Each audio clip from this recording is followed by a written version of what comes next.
Welcome back, everybody. Ben and Woods, 97.3 The Fan. Let's get our heads right on a Tuesday. It's good to be home. Good to be home with all of you degenerates already in the chat this morning, blowing it up. It's incredible. Thank you guys for being here.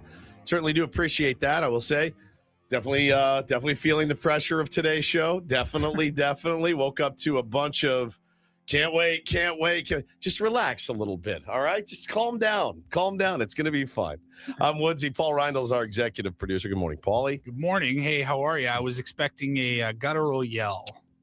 Not for adding essentially 2 wins over the weekend. Well, we can get into it. We're going to break it all down. Yeah, hey, man, if we're in the year 2021, you probably get a guttural yell this morning. But, I'm going to temper my enthusiasm. As I think we all should, right?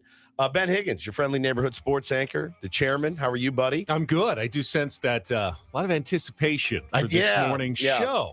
I think that's to be understood. We've been talking a lot this offseason. Is there going to be some moves? And when they all come in the same weekend? Or maybe everyone's just excited because it's Fat Tuesday. That's true. We just call Tuesday here on the Ben and Woods program.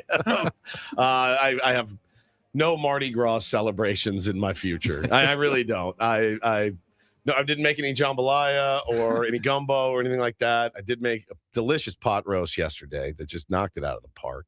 But yeah, people were really fired up about today's show and the moves over the weekend. And again, I'm excited. I love adding people. When I used to play a lot of MLB The Show, I love doing bits like this. I loved picking up a Nick Castellanos or a Griffin Canning and turning them into something great on my MLB The Show team.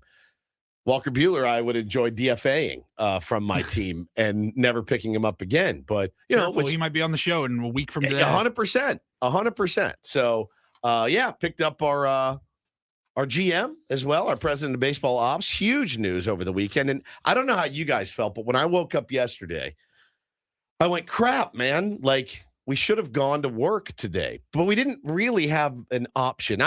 My question was, did we have the option? What is a floating holiday? I've heard that term over the years. So it wasn't a holiday at Channel 10 yesterday. Was it We not? don't get the day off. Okay. I worked yesterday. It's not a company holiday. It is here. It is here. It's a company holiday. There was no engineers in the building. Bank holiday. Yeah, it was.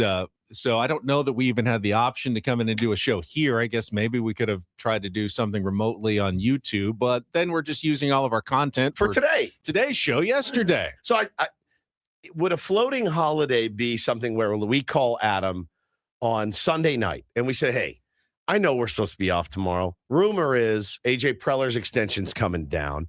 We already know about all the moves they made since we got off the air. That's not what a floating holiday is. We're going to work 6 to 10, and then we'll take another day later.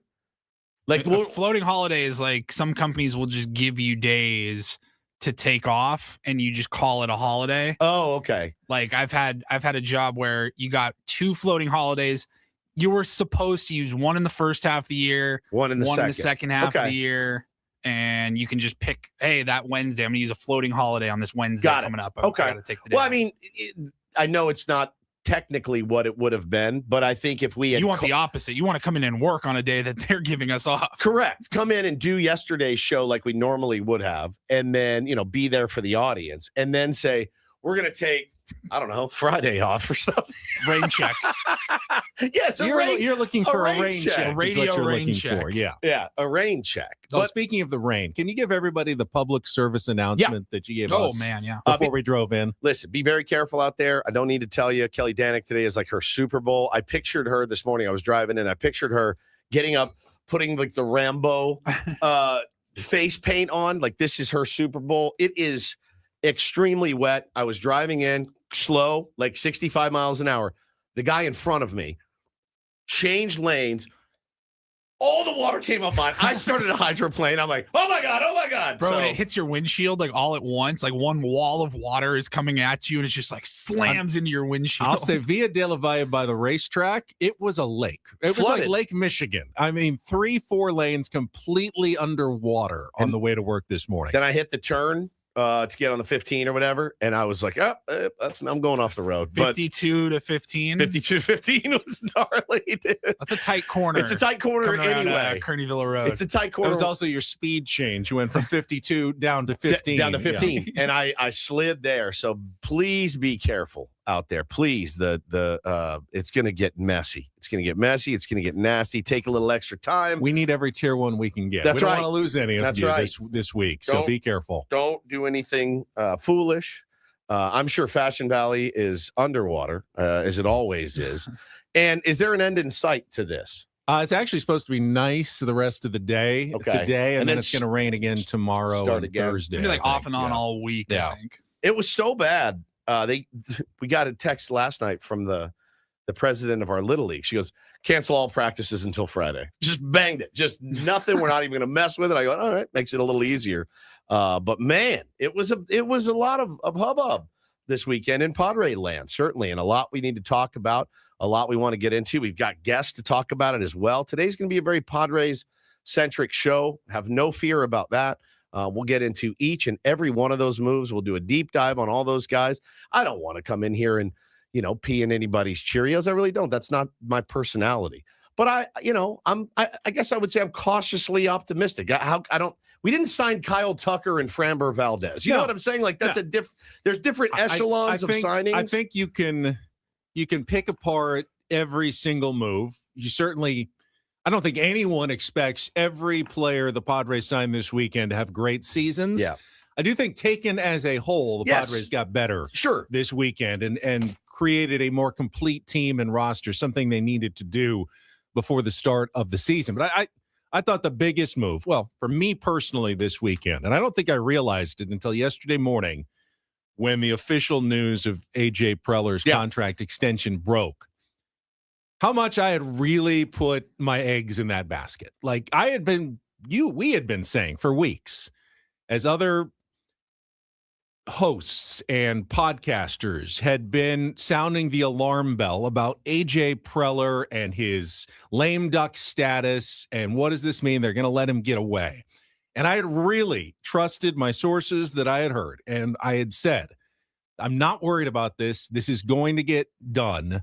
And people are panicking for nothing. But every day that passes, you're going to go, did I get bad information? Am I going to get egg on my face? Am I going to have to wear this when they don't get a deal done with A.J. Preller? But I stuck by what I had heard. I trusted the people that I had talked to. And I said, I'm not worried about this. And I was not going to lead the tier ones down the road of let's get all fired up and hot and bothered about A.J. Preller's contract status, because everything that I had been led to believe was that it was going to get done. It was probably going to get done sometime early in spring training. So when it happened, I was both kind of felt a sense of relief. Honestly, I felt like, my reputation was on the line. What we had said was going to happen. I wanted it to happen, and it did. And I'm glad that we didn't mislead the tier ones like I felt other people in San Diego did. I won't name names, but I felt like there was a lot of people who were trying to drum up a lot of intrigue that never really existed about A.J. Preller's contract status. Yeah, I didn't feel, listen, I think there are certain things that happen with this team, since we've been covering them that you look at and you go, I don't think we got the full story. I really don't. And I have no problem saying that. Then there's some things I think that have happened that it's like, hey, don't overthink it, man. Don't overthink it. Like he didn't want to be here, and that line could be referenced about a multitude of people, managers, and players. They didn't want to be here. Nothing to overthink. Not everything is sinister. I think some things are sinister, but this one, it never moved the needle for me.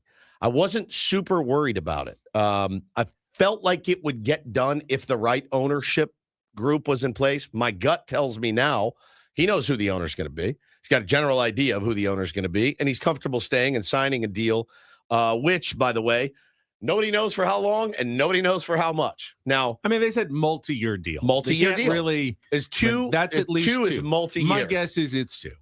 My guess is it's two more beyond this year, but we don't know for sure. They did keep that detail in house, but they were very clear. They said multi-year deal.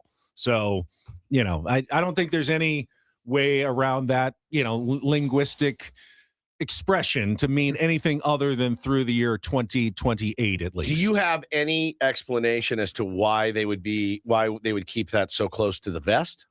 I think AJ Preller didn't like what went on this year, everyone knowing that it was his contract year and being asked the question over and over again. And I think he's probably going to not tell anybody as long as he possibly can. So no one knows when his contract ends for sure. So they're not always asking him in the year before the contract ends. I think it's an AJ got tired of this whole saga and doesn't want to repeat it in 2 or 3 years or however many years it is that his contract lasts. But my guess would be they signed a 2-year deal. It gives the new ownership, whoever that is, a chance to evaluate AJ up close, how they work with him, and then decide on their own if they want to do a 4 or 5 year deal on top of that with AJ at some point, or if they feel like, hey, you know what, oil and water, it's not working out, we want to move on. That's any new owner's prerogative. But I would think that any new owner would also want to at least get a feel for AJ before they make any rash decisions on the direction of the organization. So that's why it always made sense. Get at least a couple-year extension, see how it goes, let him finish out, this kind of era of Padres baseball. And then is he the right guy to try to build them into the 2030s, or do they want to go in a different direction? We'll find out in 2 or 3 years at this point. Yeah, it's just nice to get that done, get it off the something that you don't want lingering around the team. And then you heard comments from all the players yesterday talking about AJ Preller. I mean, it's obvious.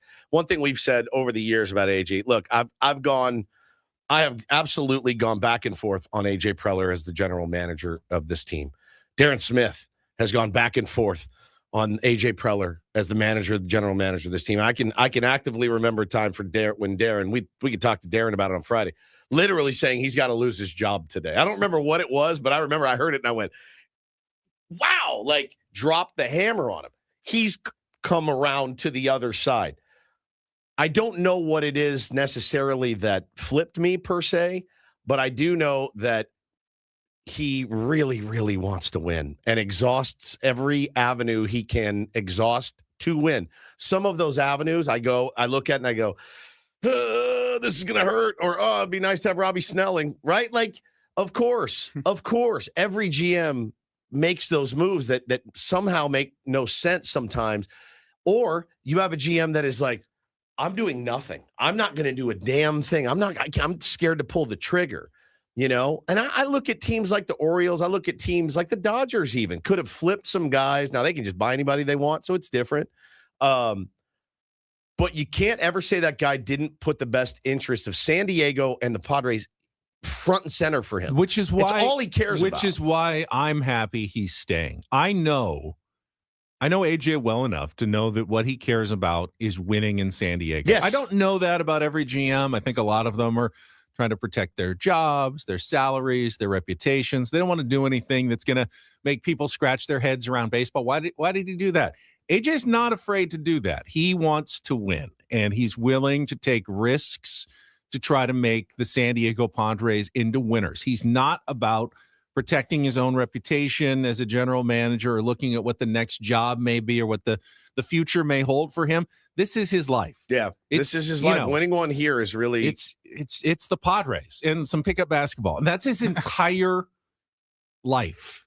It's about trying to make the San Diego Padres into a winner. I don't know if it's healthy. I don't either. Honestly, I don't. But if I'm a fan of the San Diego Padres, how can I be mad that the general manager's entire life is devoted to trying to make that team a championship team?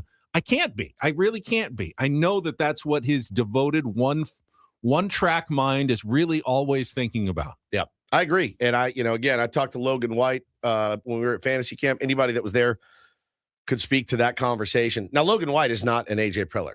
Logan White is a different kind of human being than AJ Preller. Them bouncing ideas off for years. When Logan White went in, retired, by the way, and just said, hey, man, you want to talk about singular focus? Singular.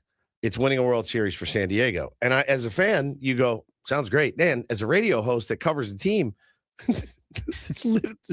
So few dull moments over the last 8 years we've been together. It's shocking as it pertains to this baseball team. Now, they trying to think of other GMs that would have had more fun for us on the radio. Right. And I'm like, I mean, obviously the Dodgers. Correct. That would have been fun. Every other week, you're like, oh my God, we got another superstar. Time for another emergency show. Yeah. I mean, we'd probably, if we're in LA, it'd probably be like, no, we're going to go head on the Lakers. We'll mention the Kyle Tucker. Dodgers sign another huge star. Like if we were $60 million a year.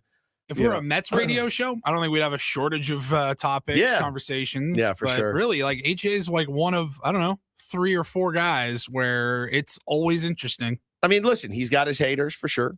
You know what? And it's legitimate. And that's legit. If you feel like a World Series title is all the. If you feel like he puts too many eggs in the winning now basket and is not planning enough for the future, fair enough. He trades away too many prospects, and you'd rather see a GM go the other direction. You are absolutely valid in that opinion because he does. No question. He does. No question. There are other GMs who look at AJ and they're sick to their stomach with what he does to the Padres organization. They cannot wrap their heads around it. It makes them insane. And it's the hubris. That he can rebuild the farm system again and again and again. And hey, guys, I'm going to tell you right now. I know we're 30th in farm system. We're not going to be 30th at the end of the year. We're not. I bet the farm on it. We're just, no pun intended. I don't have a farm, but if I did, it's not going to be, you're not going to be 30th at the end of the year. It's ego, it's hubris, and it's skill. This is what he lives to do.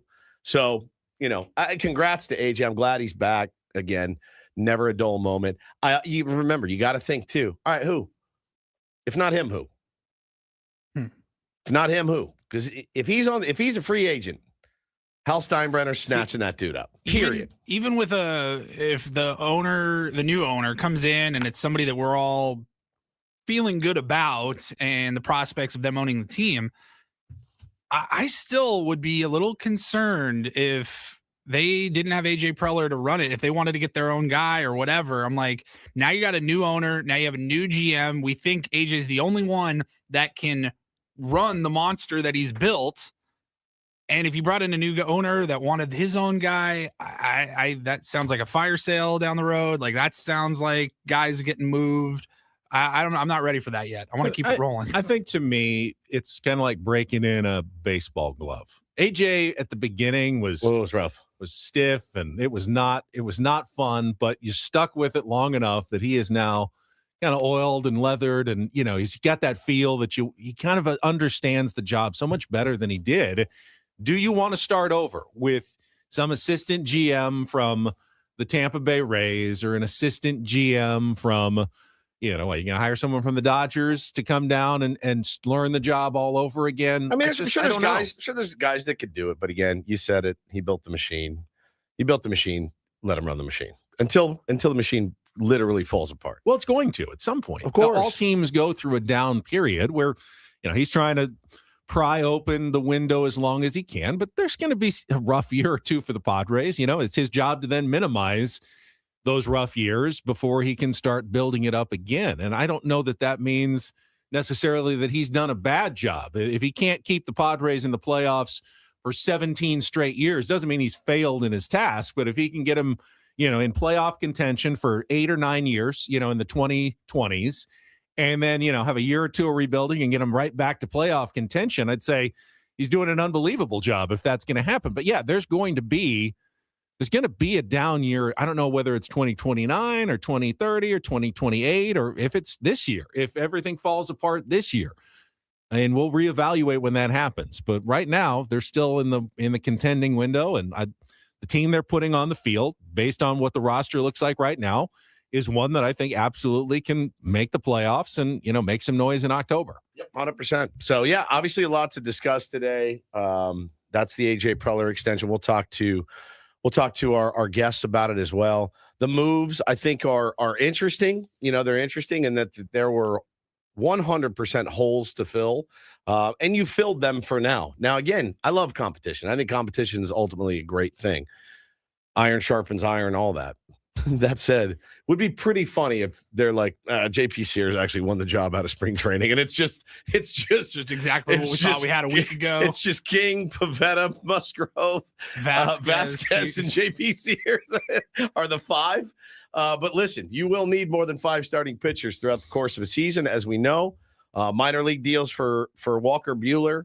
Yeah, if you went to bed early last night, you may not have even heard about that. But yeah, Walker Buehler coming to the San Diego Padres on a minor league deal. This one didn't go over super well, at least in the very small Twitter world that I inhabit. This one was not met with, oh, yes, hell yeah. I mean, Padres fans don't like Walker Buehler. Walker Buehler has not been cool to Padres fans at all. He talked smack when I think Toddy won the Gold Glove. No, when Grisham won the Gold Glove over one of his cohorts. He was, talked a little trash on Twitter. Is that over Bellinger? Bellinger, maybe. Yeah, when Grisham won it over. Trying to think of over Belly. Who would have been snubbed? So a lot of people don't like Walker Buehler. I never did either. How could you? So now you're being forced to go, do I have to swallow this one? Like, what do we say? They give you the soup. You got to eat the soup.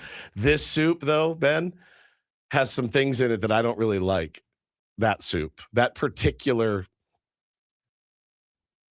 like, mulligatawny that they put in front of me. I don't want it. A couple of weird beans. Some weird legumes in there that I don't want. I don't want it.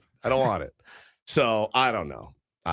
But there's a couple of the other ones are pretty interesting, and we'll obviously talk about all weird those. Water chestnut things that they put in like the Chinese soup that have hate water chestnuts. That kind of crunchy, weird texture sort of thing. Yeah. I do not like water chestnuts at all. I'm not going to be mad about the Walker Buehler. He may not even make the Padres team. And it's just weird. And, AJ Preller, as he said, I think on Sunday, we can't run out of pitching depth. You have to have enough depth in your pitching that your season doesn't fall apart. He'll never forget 2021 and what happened. Gazpacho, he learned a lesson. Gazpacho. Isn't that a cold soup? Cold tomato soup. Pass. Yeah. Pass.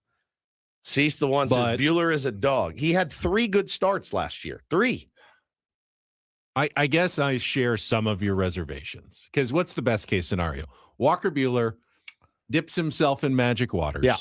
Has an unbelievable season, leads the Padres, to a World Series title, and then we've got a new Steve Garvey on our fine. At this point, I guess we'll take it, but it's here's number 2. Do we have to honor another guy who's going to forever be known really as a Dodger and not as a Padre? My boy Eric last night goes, man, he's getting crushed in his Dodger group chat right now. Max Muncy just sending him pictures of like UPS uniforms with, ha, ha, ha, good luck, and just getting crushed. Well, I mean, Curl says, Walker Buehler's a great ad if he could sling the ball like he used to. Ken Griffey Jr. is a great ad if he could hit home runs like he used to. He can't. He doesn't. I'm not going to say the guy's washed. He's only 31 years old. But, again, Walker, this is 10 years ago. I'm elated. We got Walker. How about this? Buehler. I guess ask yourself this. If he had never pitched for the Dodgers at any point in his career, what would we be saying today? I think I still wouldn't. I think you'd be like, there's no such thing as a bad 1-year deal. There's really no such thing as a bad 1-year minor league deal. Yeah, for sure. So I think that's probably how I'm going to try to. For sure. I'll tell you what, 2 of the guys who gave the Padres the most problems in the NL West, Walker Buehler and German Marquez. They're ours now. Can't beat them. Are not going to be giving the Padres any problems, at least pitching against them anymore. Yeah, for sure. You got some pitching depth. Of course, the big move, I think, and we talked about it last week, Nick Castellanos. Yeah, big one. And, we will continue to discuss that, but we actually are going to have our friend John Marks joining us here in our next segment. Covered Nick Castellanos closely in Philadelphia, saw the messy exit, what happened last summer in Miami that led to the blow up with Rob Thompson, the manager, and eventually to his release that opened the door for the Padres to sign Nick Castellanos. We're going to go through that. We talked about it last week. We didn't have any interest in trading for Nick Castellanos and his contract. Correct. We were a little more intrigued by, if they release him and you can get him for the minimum, what does that look like? Well, now it's a reality. What does that look like? We're going to talk about that coming up next. We got a busy show. We'll set the menu, and then we'll welcome John Marks, radio host at 97.5 The Fanatic in Philadelphia. Love John. Had such a good time with him when we went to Philly last summer, so we'll get the inside scoop. Breaking news in the world of baseball. Wow. MLBPA chief Tony Clark resigns ahead of upcoming labor war. Whoa. That is a big, big story that has just dropped onto the timeline. They are. We saw that story a few weeks ago that there was an investigation into some financial shenanigans in the union. Unbelievable, man. They're trying to clean house ahead of a big negotiation. But that's, San Diego's Tony Clark, who's been in that job for quite some time. That's a lot of turmoil going into a big CBA. Well, obviously there'll be ramifications from that we'll be following throughout the year. But we'll focus on the San Diego Padres and what we've got coming up on the show today.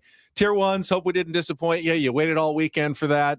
Our initial thoughts on all the moves the Padres made over the weekend, but we will talk to John Marks about Nick Castellanos coming up next with Bennett Woods on San Diego's #1 sports station, 97.3 The Fan. Before we get to Kelly's traffic, though, first, one of the hardest parts of retirement isn't saving, it's spending.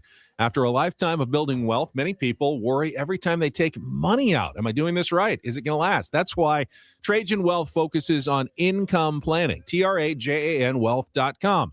Their fiduciary advisors help build strategies designed to support your lifestyle so you can enjoy retirement without constantly second-guessing yourself. Trajan Wealth works with people right here in San Diego with offices Carlsbad, Del Mar, and San Diego proper. If you want confidence, not anxiety, it starts with a plan. Call 619-367-0207. That's 619-367-0207, or take some time to learn more at TRAJANwealth.com. I think I was putting my dad on Trajan Wealth as well. We were talking about it this weekend. He was interested. TRAJANwealth.com. Trajan Wealth, plan smarter, dream bigger. Advisory services through Trajan Wealth LLC, SEC registered investment advisor, client, paid advertisement, additional disclosures at TrajanWealth.com.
He just here. I'll show you a little. Just a little. Please don't. Just a little bit. What hurts on you? Nothing at all. A little bit. Nothing. Now, so let's say whatever you're about to touch is the only thing. Let's say it's gonna hurt. Right? All right, yeah. Okay. Pretend your knee hurts. Pretend your knee hurts. It's going to in a second. Right here. Oh, that is not pleasant. Hey, player, this is all yours. This room with this view. This speakeasy with this cocktail. Hey, could you make that too? The spa with this. Ah. And this pool on this roof. This is all for you. The all-new Hamul Casino Resort, now open.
Since our next guest has a show of his own coming up at the top of the hour, let's get right to him on our David P. Shapiro fan hotline and go out to Philadelphia, where we were joined by our friend and radio host from 97.5, The Fanatic in Philly. Middays with Marks. John Marks, there he is, here on 97.3 The Fan. Hello, hey, John. handsome. How are you, buddy? Going on? How are you? I was thinking about you over the weekend with Nick Castellanos signing. I bet you were. We spent some time together back in July at the Phillies Padres games, and we talked a little bit about Nick Castellanos. We talked a little bit about Bryce Harper, the Phillies, and our team's trajectories. Like with a good core, you know, the core is getting a little bit older now. Neither team has won a World Series. You guys, of course, made one, Johnny. But what's the general sense now? Do you feel like? Man, I'm glad Casty is out of here, or I think we're going to miss Casty here in Philly?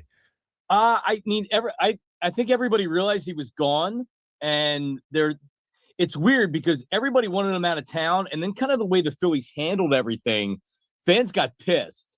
And I think it was less to do with Castellanos and more to do with kind of where the organization is right now, because Dave Dombrowski, their GM and their president, went into the offseason very like, oh, you know, we almost beat the Dodgers. Everything's great. And there was no urgency to improve the roster. And then they almost backdoored Bo Bichette. They almost somehow lucked out and got Bo Bichette, and he ended up going to the Mets. But that excited people because it's like, wow, maybe we will improve our roster. Because the reality is, since the Phillies beat the Padres, however many years ago that was, they've kind of went backwards each year, and running it back with more or less the same older core, like you mentioned, Woodsy. It's just like we kind of see the writing on the wall, which is you would need to have one of these special years where everything works out and they get hot at the right time. And they're a good team, but are they good enough to beat the Dodgers? A lot of Phillies fans don't think so. John, here's what I want to know about Nick Castellanos. We saw the report. He acknowledged it. He blew up. It was inappropriate. He even says, I shouldn't have done that. I lost control of my emotions. So why wasn't it fixable? For a guy who's been kind of a cornerstone there that's making $20 million a year, what made it completely unfixable between him and Rob Thompson, or him and his teammates? Why couldn't they get past this? So I think the Padres are getting something really good, which is Nick Castellanos not making a lot of money for 1 year. If the Phillies signed Castellanos 5 years, $100 million, if he would have been a free agent after the second year or the third year, it would have been great. But Nick's the kind of guy by year 4, people are like, all right, like he's a lot. Nick Castellanos is a lot. He really is. From his opening press conference as a Philly, he has edge, man. He has real edge, which I think can help a team. But he's got a screw loose too. So good luck if you guys interview him. Be careful because he'll try to make you look stupid if he doesn't like a question. But he's a lot, and I think after a while, you have family to come over, and they're there for a couple days, and it's great. And then by day 4, you're ready for him to go home. We were ready for Nick Castellanos to go home after year 3, and he was back year 4, and he sure as hell wasn't coming back year 5. It's such a great way to put it. I mean, family coming to visit. I love you guys so much. I'll drive you to the airport. Yeah, if you want to get on an earlier flight, it's great. It's great. Even a buddy comes to visit. You're like, hey man, we're not 20 anymore. I have a family. I can't be running around the gas lamp with you. Like, but we're in the honeymoon phase now. Yeah, we're in the honeymoon phase, certainly. I mean, and then you see the story come out over the weekend with Bryce Harper is just fascinating to me. And I understood what he said. If you missed it over the weekend, he brought back, they asked him about the comments Dombrowski made that he didn't have an elite year. And I think in a vacuum, Bryce Harper would tell you, I didn't have an elite year. I need to be better. I guess he just didn't like that was aired publicly. And he goes, I don't use these kind of things for motivation. But the next day he had a T-shirt on and it was him hitting that said elite, not elite or whatever. Like, it's very dramatic there in Philly, John. As always. Yeah, it was like if you go back and you listen to the comments from Dave Dombrowski, he says Bryce Harper's still an all-star level player. Last year, he didn't have the season he wanted to. Is he elite? Well, that's for Bryce Harper to know. I don't know. That's up to Bryce Harper. And everything that he said, it was like, yeah, he's not wrong. But when's the last time you heard a manager or a GM come out, especially with a guy like Bryce Harper, and question whether or not he can be elite? I just think it was Dave Dombrowski, who's very comfortable speaking. And he's been around the game for 30, 40 years. He's a Hall of Fame GM. I don't think he really meant anything by it, but man, it sounded really bad. And it would have pissed me off if I was Bryce Harper. It's just totally unnecessary. And I think his perspective is, I know I didn't have a good year. Nobody needs to tell me that I didn't have a good year, but you really need to come out and say it because now he's being asked about it in spring training. So, yeah, he said what he said. Bryce, hopefully we're moving on from it. But yeah, of course it's going to motivate him. Of course it's going to tick him off. It's just a very strange thing for Dave Dombrowski to say after you lose, after the season's over. Talking to our friend John Marks from 97.5, The Fanatic in Philadelphia. And we had an interesting topic came up earlier this month, and we're related to both the Phillies and the Padres. The question was, and I think it was brought up in The Athletic, is there a core that can be kept together too long? Okay, this has run its course and it's time to break it up. And it was really directed at the Phillies, but then we started talking about the Padres, with Manny and Xander and Tatis and Cronenworth and Musgrove and so many guys that have been together so long. Like, when is the expiration date on a core? And I imagine it's something you guys have been thinking about there as well. Yeah, I think we're getting there. I think because of where they are as a team, they painted themselves into a corner where you weren't going to let Schwarber leave. He had 56 home runs last year, so you weren't going to let Schwarber leave. But you have these players on long-term contracts: Bryce Harper, Trey Turner, Kyle Schwarber now, who signed another contract. like they're here.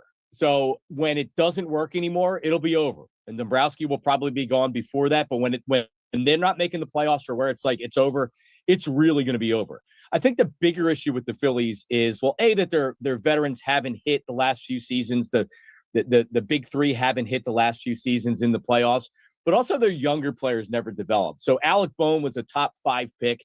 He's a good player. He's not a great player. He's not a power hitter. Bryson Stott's been good, not great. Right? Like they failed to develop an outfielder. So really the guys around them haven't helped.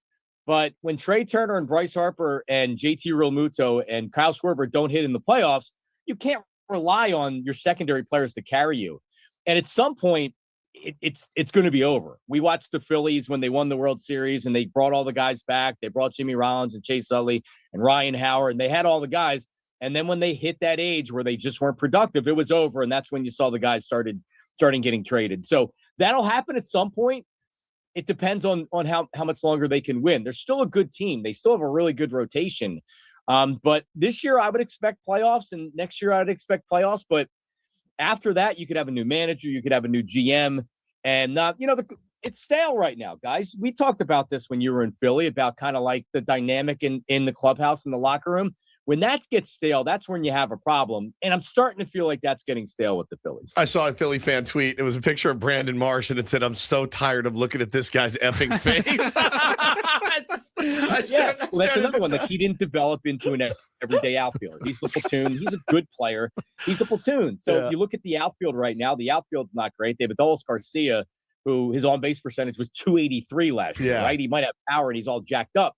So, I mean, honestly, the Philly fans coming in the spring training kind of like on the team because they're running it back, and running it back hasn't been good in previous years. So why should it be good this year? Do you think Casti makes the whole season here? I know he's going to make the opening day roster. Hell, he's probably going to be in the first 2 games against Skubal and Framber Valdez as the designated hitter, would be my guess. Does he make it the season? Does he bounce back? Yeah. Okay. Yeah, no, he wasn't, I don't think at the plate he was bad last year. He's going to drive you nuts because he'll go through periods where you could roll a bowling ball up to the plate. Sure. And he's going to swing at it. And then he goes through periods where he's seeing the ball well. Yeah, baseball's a mental game. You guys know this. The problem with Castellanos is the Phillies have a full-time DH in Kyle Schwarber. Yep. Castellanos should not be playing right field other than in a pinch every once in a while. And then you got to take him out for defensive purposes, which he's shown he isn't necessarily happy about when he has to lead the game defensively. Maybe he can play first base. I know he's pitching himself as a first baseman. So really, he's a platoon player. And I think he's going to be really good. I do. Castellanos is not a bad teammate. He's not a bad guy. His relationship with his son, Liam, is really, really special. I think you guys are going to get a real kick out of that. Overall, I like Nick Castellanos in Philly. It was just time for him to go, and you're getting him for the rest of this year. I think he's going to be really good for the Padres. We learned Liam's favorite city is San Diego, and his favorite player is Fernando Tatis Jr. already. He's going to love it. It's a good first step. Johnny, I know you got a show. Before you go, we're heading out to spring training next week. We will probably be sitting down with Nick Castellanos at some point. Saw yesterday, a lot of one-word answers if you didn't like the question. Any tips on our first conversation with Nick Castellanos if it happens next week? So when he got signed, I was going down spring training that next week, and we booked him. It's like, all right, you get Castellanos. Awesome. And then he had his introductory press conference, and the Phillies, I remember John Brazier called me of the Phillies, and he's like, hey, we're a little bit worried about him doing an interview with you. And I'm like, yeah, I totally understand. We won't do it. I would early on make him feel comfortable to where you guys don't sound like jabronis, and you start don't ask him about Rob Thompson and that stuff. Honestly, I wouldn't ask him at all, maybe till the end if he felt comfortable. But ask about Liam, get him comfortable with that. And after that, he'll open up. He had the whole thing with Scooby-Doo. If one of you guys saw that, I agree. Scooby-Doo's a superhero. I think that he has a guard that's up, and I think he'll let his guard down, and he'll embrace you guys. Johnny, really appreciate it. Thank you for your time. Have a good show today, and hopefully we get to see you again soon, man. Love you guys. Thanks, brother. Love you too, man. So, Johnny. There is John Marks from the Fanatic best. in Philly on our David P. Shapiro fan hotline. David P. Shapiro, criminal defense attorneys helping good people regain control of their future when charged with a crime since 2010. Visit davidpshapirolaw.com. Credit to our pal Clark Farrenholt yesterday, who tweeted this out. Nick Castellanos' career numbers in high leverage at bats against left-handed pitching. So high leverage against left-handers, 128 plate appearances. a WRC plus of 156, a WOBA, weighted on base average of 401, and an OPS of 965. High leverage against the lefty. Nick Castellanos is a guy you want up at the plate. And that, to me, I go, all right, I can handle swinging at some bowling balls here and there. You know, our stars haven't hit in the postseason either.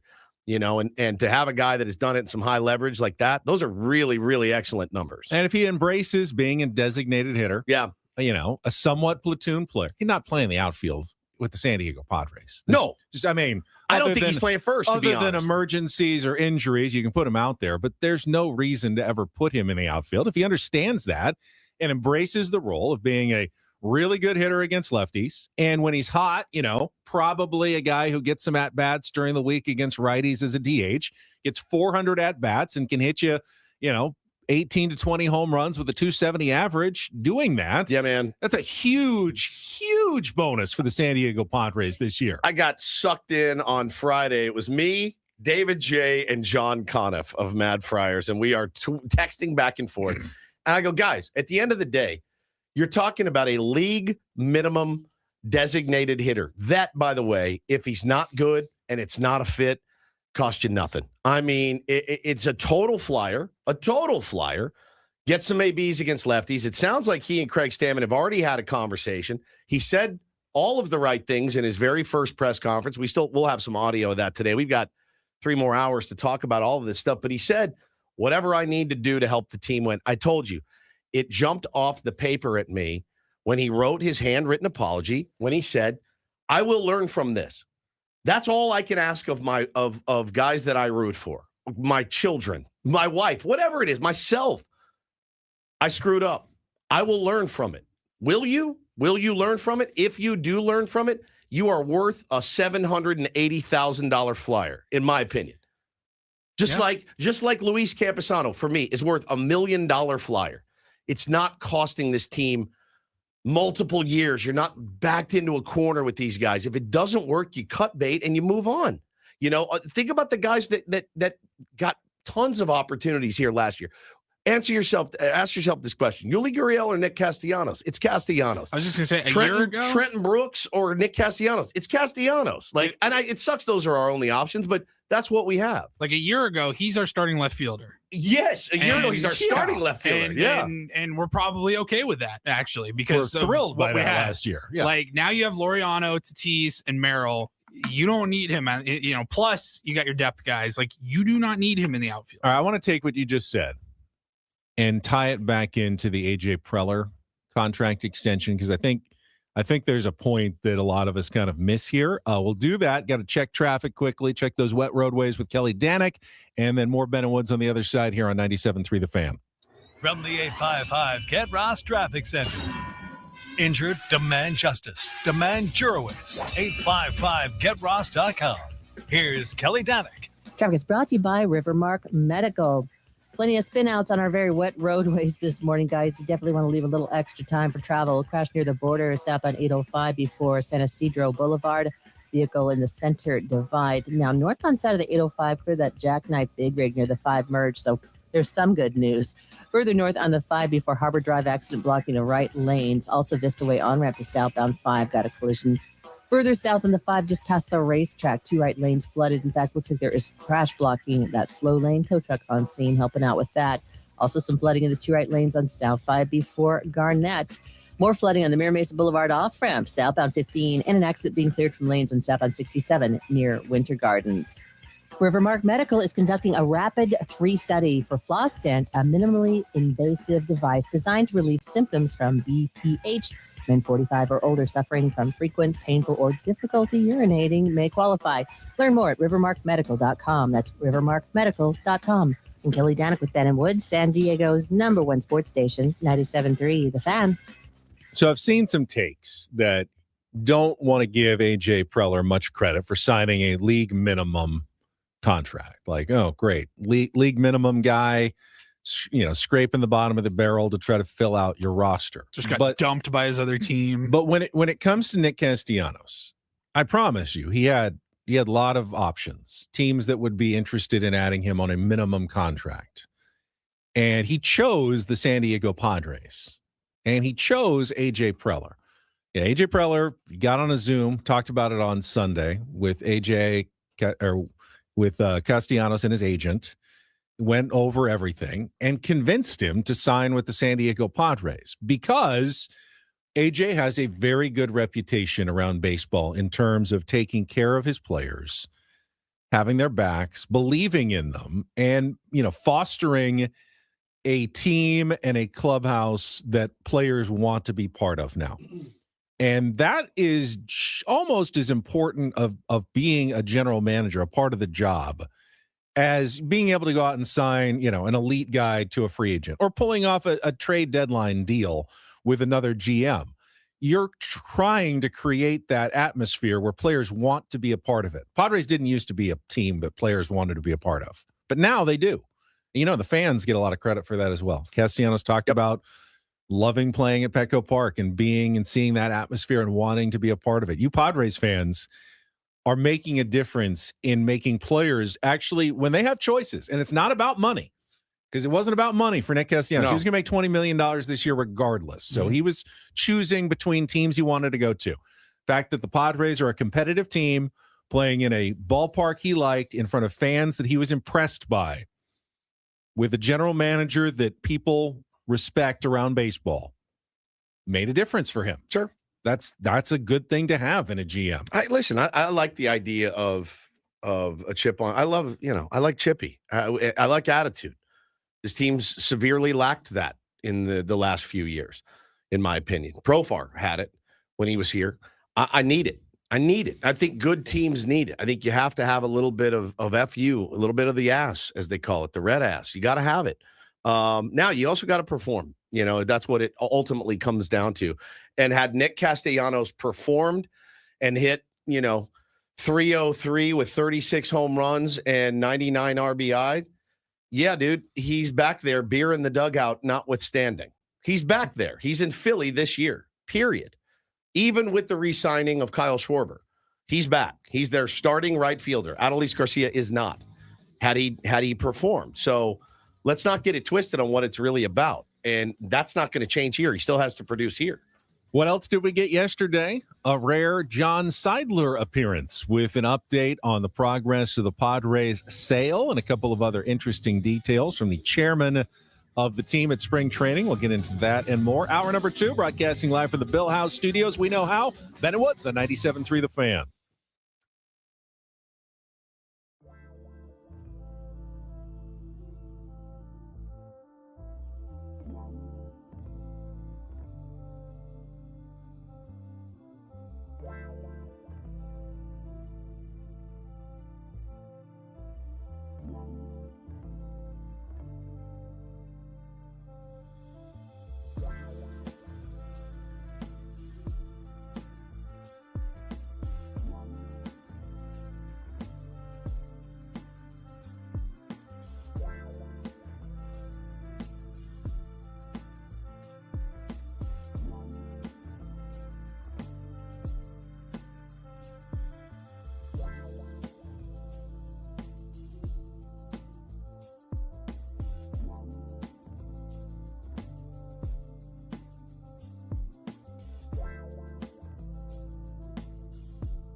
That was a whirlwind first hour. It was. Kind of as expected, following the weekend that was at Padres Spring Training in Peoria. Don't forget, we were going to be heading out there Sunday and then broadcasting live from the Peoria Sports Complex Monday, Tuesday, and Wednesday next week. We are very excited about that. And we're excited about what we've got coming up the rest of the program today. Never really set the menu for you. We got right into that John Marks conversation. But quickly, Ben. Yeah. Back to Castellanos real quick. Yeah.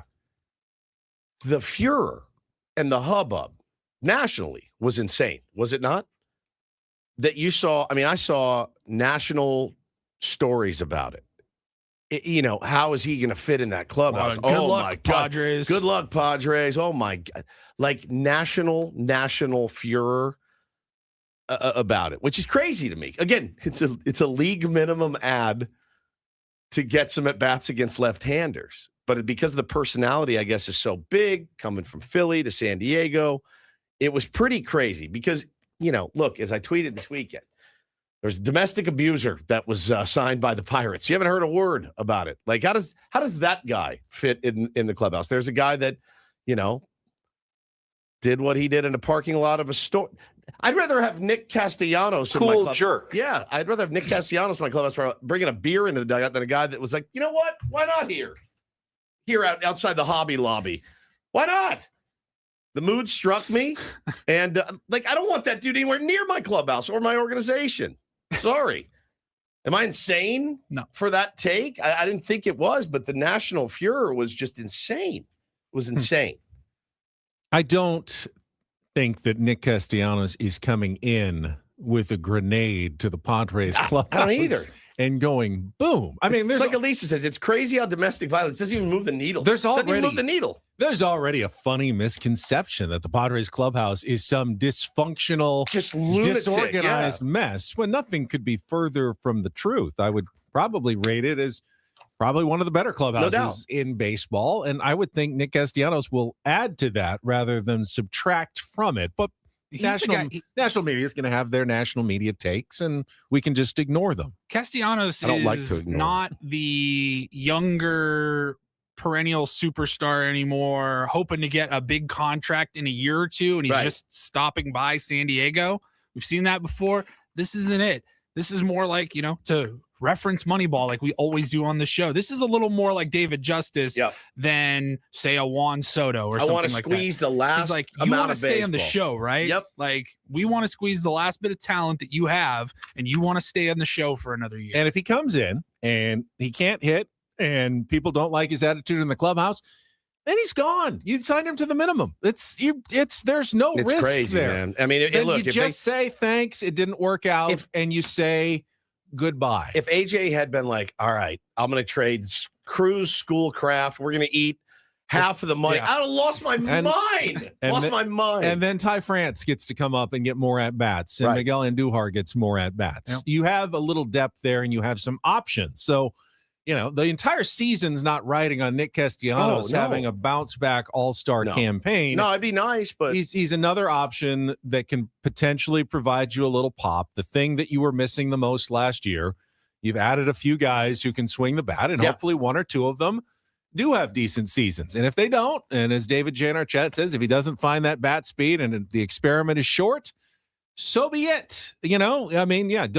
Don't become married. Next one. Please don't become married to a 210 hitting Nick Castellanos with 4 home runs in July. Right. That would be my worry. And maybe they stuck with Nelson Cruz too long. They stuck with Yuli Gurriel too long, but they got rid of those guys. But before the middle of the season, when it wasn't working out, I mean, then you got to give everyone at least a fair shake a bit. But, and I imagine Nick Castellanos is going to get his fair shake. And we'll see what he's got left in the tank. Yeah, Matt Carpenter was probably the one that was here too long. But he was given too much money to just go. He was given like $13 million for 2 years. Right? That's the one where you're like, just get rid of him. Strangle you. What were you can for a guy who's making the minimum. It's a totally different situation. Yeah. It was a 2-year deal, and we made it to like August, I think, of year one. Paulie, we're like, I gotta go. I had blocked it from my mind completely. Him taking that giant Union Tribune, dipping it in water, and then going up to the plate to swing. That's the one that hurts. That's the one that hurt for me. Like so watching bad. over the last 5 years. I mean, we reference Hayward and Gurriel and guys like because it was last year.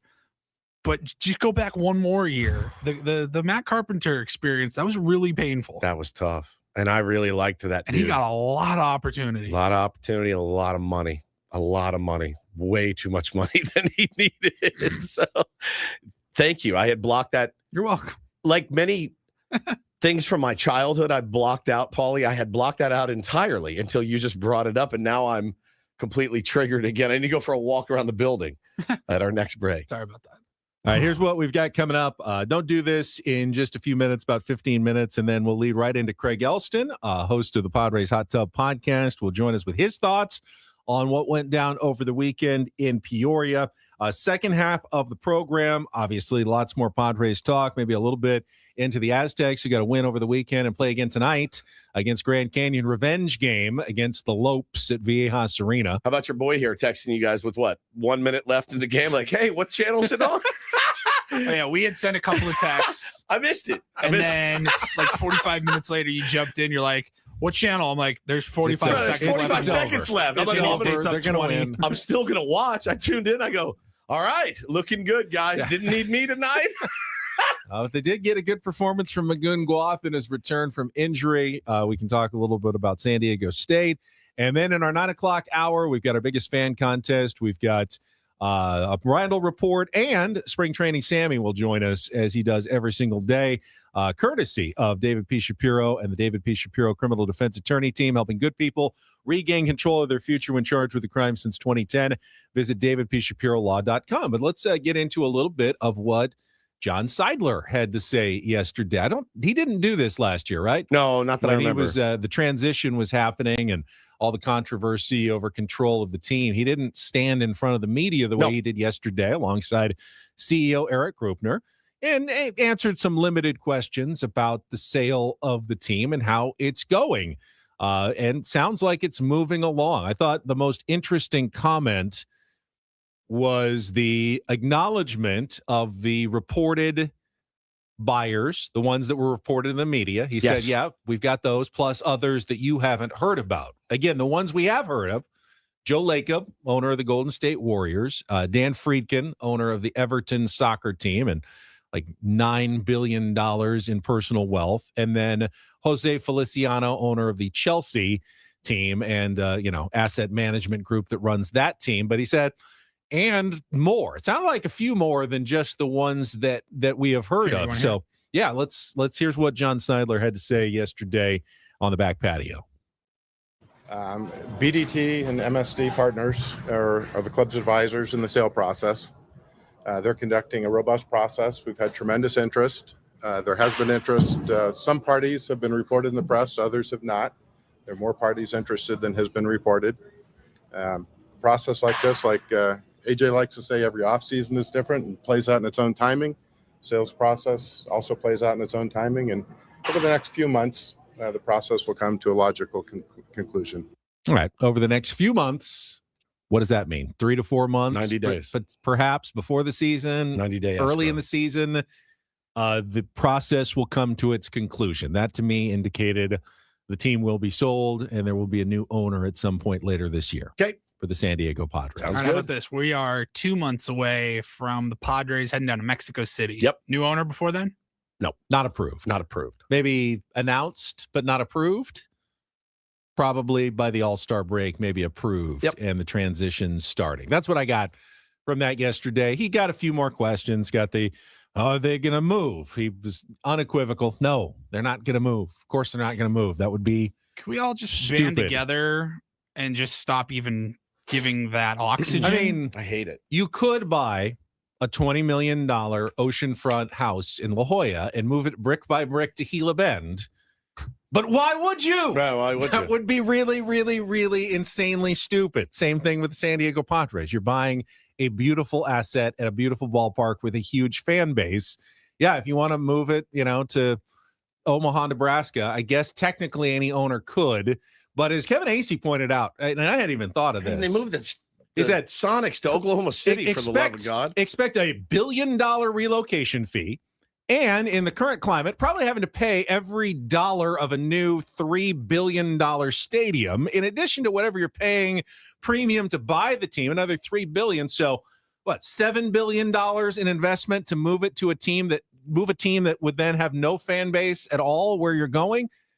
0 cents. It makes 0 cents. Yeah, it's kind of not worth entertaining at this point. That's what I'm saying. You know, like at this point, it's kind of not worth entertaining. I know, you know, the Barry Bloom article came out a few weeks ago. He actually went yesterday and responded. He's not going to let it go. He's not going to let it go. But he also said, well, they didn't speak to me, so I ran with it, which is wild. But, you know, yeah, it's speculation, and I think it's unwarranted speculation. And I don't think, again, I don't think a lot of oxygen should be wasted worrying about the Padres relocating. I'm worried about who's their fifth starter. I'm worried about who's going to play first base, you know, things like that. That's what is on my plate of concerns for 2026. Will the pitching hold up? You know, them moving, if it happens, is a decade down the road, I would guess. But I don't even think, why would you? You know, you keep putting a winning product on the field. This fan base has shown they will support. They will support. It's very simple. It's very simple. You put the winning product on the field, you feel like your team has a chance, they'll be there at Petco Park. There's nowhere better. There's nowhere better. Nowhere else I'd rather be, you know, than going to watch a game at Petco Park. He was asked, you know, what kind of owner do you want? I think, you know, kind of the platitude, you know, an owner that cares about San Diego, wants to keep that, you know, great connection with the community. He wants the most money. Don't confuse anything he says with what he wants. That is ultimately going to be the deciding factor. They're not going to, well, this guy's offering $300 million less, but boy, he seems like a good community guy. San Diego, it's not going to be the biggest factor. It's going to be the sale price. As Pat Don says in the chat, Ben, don't underestimate Gila Bend and its spaceship restaurant. You want to talk about a tourist attraction? Please don't tell me we have to stop there also on the way over. Thank you for that idea. I've always wanted to do it. I've never done it. Every time we drive through there, I see on the left Space side, Age Motel, Space Age Motel, right across from the Space Motel is Little Italy. I was like, hey, do you want to stop off for some pizza, maybe some pasta, the freshest lasagna you'll ever find in Gila Bend. Yeah, the spaceship. I'm dreading this drive on Sunday more and more every single day. We're going to take a 6-hour drive. We're going to turn it into about 9, just so you know. Yeah. It's going to be about 9 hours. We're going to have a friggin' blast, though. The one question he didn't answer was, why are you selling the team? Said not going to answer that question at this time. Okay. Which, I mean, what are the real answers? You know, family drama. Sure. Not interested in owning a baseball team. Yeah, this wasn't my idea. None of them want sound, this. Hey, if the real reasons probably don't sound that great, so no comment is probably a better answer than the actual truth of whatever is going on. If my dad, Gary Woods, opened a hardware store back in 1979, passed away and left it to me, do you know what I would do? I would sell it because I can't run a hardware store. Okay? I can't. My dad on his deathbed, please keep this hardware store in the family. Yeah, I will. Totally. Yeah, sure. I love you. It's not even about the money. I can't do this, man. So yeah, better to sell it than not want to do it. Better to sell it to somebody that actually wants this as a part of their legacy. Fine. But he did all right, you know, standing in front of everybody. 100%. But he took the blame on why AJ's deal took so long. He said, I'm an old-fashioned guy. I believe in face-to-face negotiations. And with AJ's travel schedule and my travel schedule, I saw him 4 times in the last 6 months. Right. So it took a while to actually get a new contract agreed to, and that's on me. And AJ said, it was kind of on me too. And that's what we've been saying all along. And they finally got together long enough to get a deal done. It was a nice little bow, you know, on top of the gift. You know, it's done. You don't have to worry about it. Again, it's just something, again, you can move off your plate as a fan. You don't have to worry about the relocation. You don't have to worry about the lame duck president of baseball ops, any of that. So it sure felt, honestly, like kind of predictable, though, at the same time. Sure. Like if you just kind of read between some of the tea leaves, like he said on Thursday, probably going to be done here in the next few days. Yeah. Was that going to be Saturday, Sunday, or Monday? We didn't know. We talked about it last Friday morning. We said he basically said it's going to be done on Monday. I got to remember that not everybody gets media times for the Peoria Sports Complex. It's not super public information. But what I sent you guys on Sunday night, as soon as it was announced that John Seidler and Eric Grupner had a press conference. I go, I'll guarantee you he has a contract extension in the morning. As much as you want to give Manny Machado credit for holding management to the fire. Watch the video again. Manny's smiling. Manny already knew the contract was done. Gets a little extra juice out of it. He's smart. Manny's been spicy at spring training this year, man. I mean, with the Tony Clark news this morning, stepping down, and obviously Manny's strong comments, in favor of the Dodgers spending. Bryce Harper had similar comments, which are not in and of itself news. Every single player in baseball is happy with how the Dodgers spent. 1,000%. They'd be even happier if every team spent like the Dodgers. Of course they would. Of course. Think about your own industry and whatever. Wouldn't you love it if every employer in your industry spent massive amounts of money on their employees? Of course you would. I would. You're not going to get any player to criticize what the Dodgers are doing. Yeah. It's just never going to happen. So, Manny was candid as he usually is. He did it in a spicy way that drew some headlines, but what he said was actually incredibly predictable. And especially in a CBA year, you're not going to hear any other message from players other than a bravo Dodgers. Keep it up, guys. Keep it up. We love what you're doing. You're great for the sport of baseball. And and wouldn't every one of us in your respective job fields, don't you want the same? As long as I'm getting mine, I'll respectfully disagree with Manny when he says, and every other team can do that as well. I don't think every other team can spend $500 million on their payroll. Yeah. They can there spend would be more. A number of teams that would go bankrupt within a year or two. Yeah, there's a lot of teams. If they tried to spend like the Dodgers. Now, I'm not shilling for the owners. I'm just telling you, they don't have the revenues that would even come close to covering what the Dodgers payroll. It's inauthentic to say every team can spend like the Dodgers. It's true to say every team can spend more. I agree with that, Paulie. Yeah, yes. no doubt. And maybe that's what he meant. I don't know. But they can't all spend like the Dodgers. I promise you, they cannot. Which is a problem, and I Manny think, knows for that. fans Bryce in Harper Major knows League that. Baseball. Yes, they do.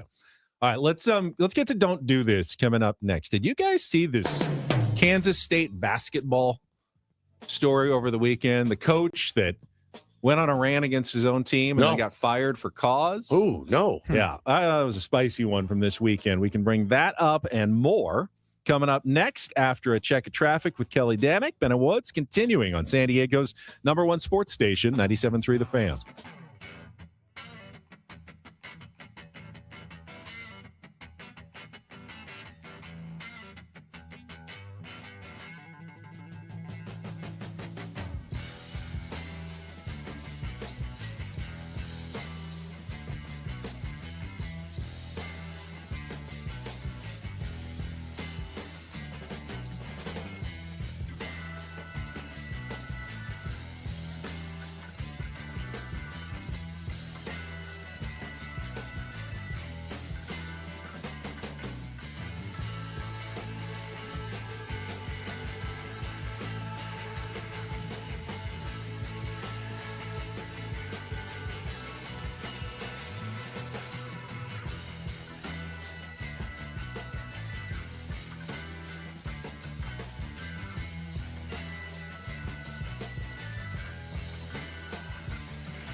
Hey, player, this is all yours. This room with this view. This speakeasy with this cocktail. Hey, could you make that too? The spa with this. Ah. And this pool on this roof. This is all for you. The all-new Hamul Casino Resort, now open.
Hey, player, this is all yours.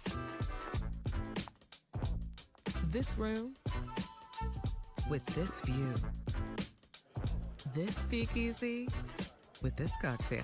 Hey, could you make that too? The spa with this. Ah. And this pool on this roof. This is all for you. The all-new Hamul Casino Resort, now open.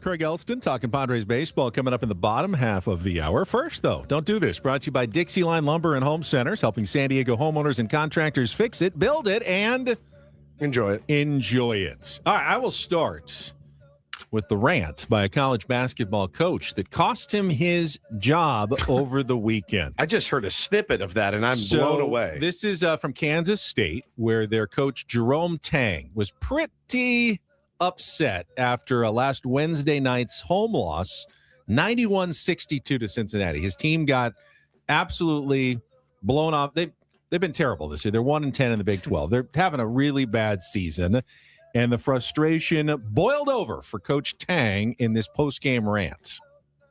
was embarrassing. These dudes do not deserve to wear this uniform. There will be very few of them in it next year. I'm embarrassed for the university. I'm embarrassed for our fans. These dudes got to have they got some pride, man. They got some pride. It means something to wear a K-State uniform. It means something to put on this purple, man. Everything this university is about and all that it's been about, why I love this place, man. Like they don't love this place, so they don't deserve to be here. Woo. So if the story ended there, it's pretty spicy. Okay.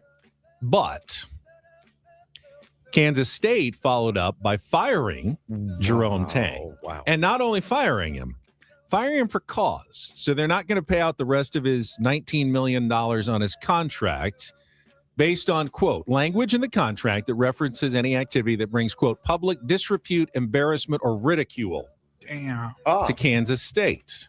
They said his words were embarrassing to the university, and because of that, they think that they don't have to pay him. Now, firing basically him, just threatened like 12 scholarships. Team's terrible, and I certainly understand them needing to move on for a new basketball coach, but can you fire him for cause?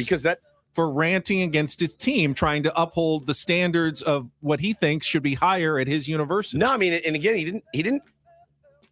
It wasn't personal in a sense, like that Mike Johnson is a fat slob who doesn't belong. It sounded to me like a pissed off coach.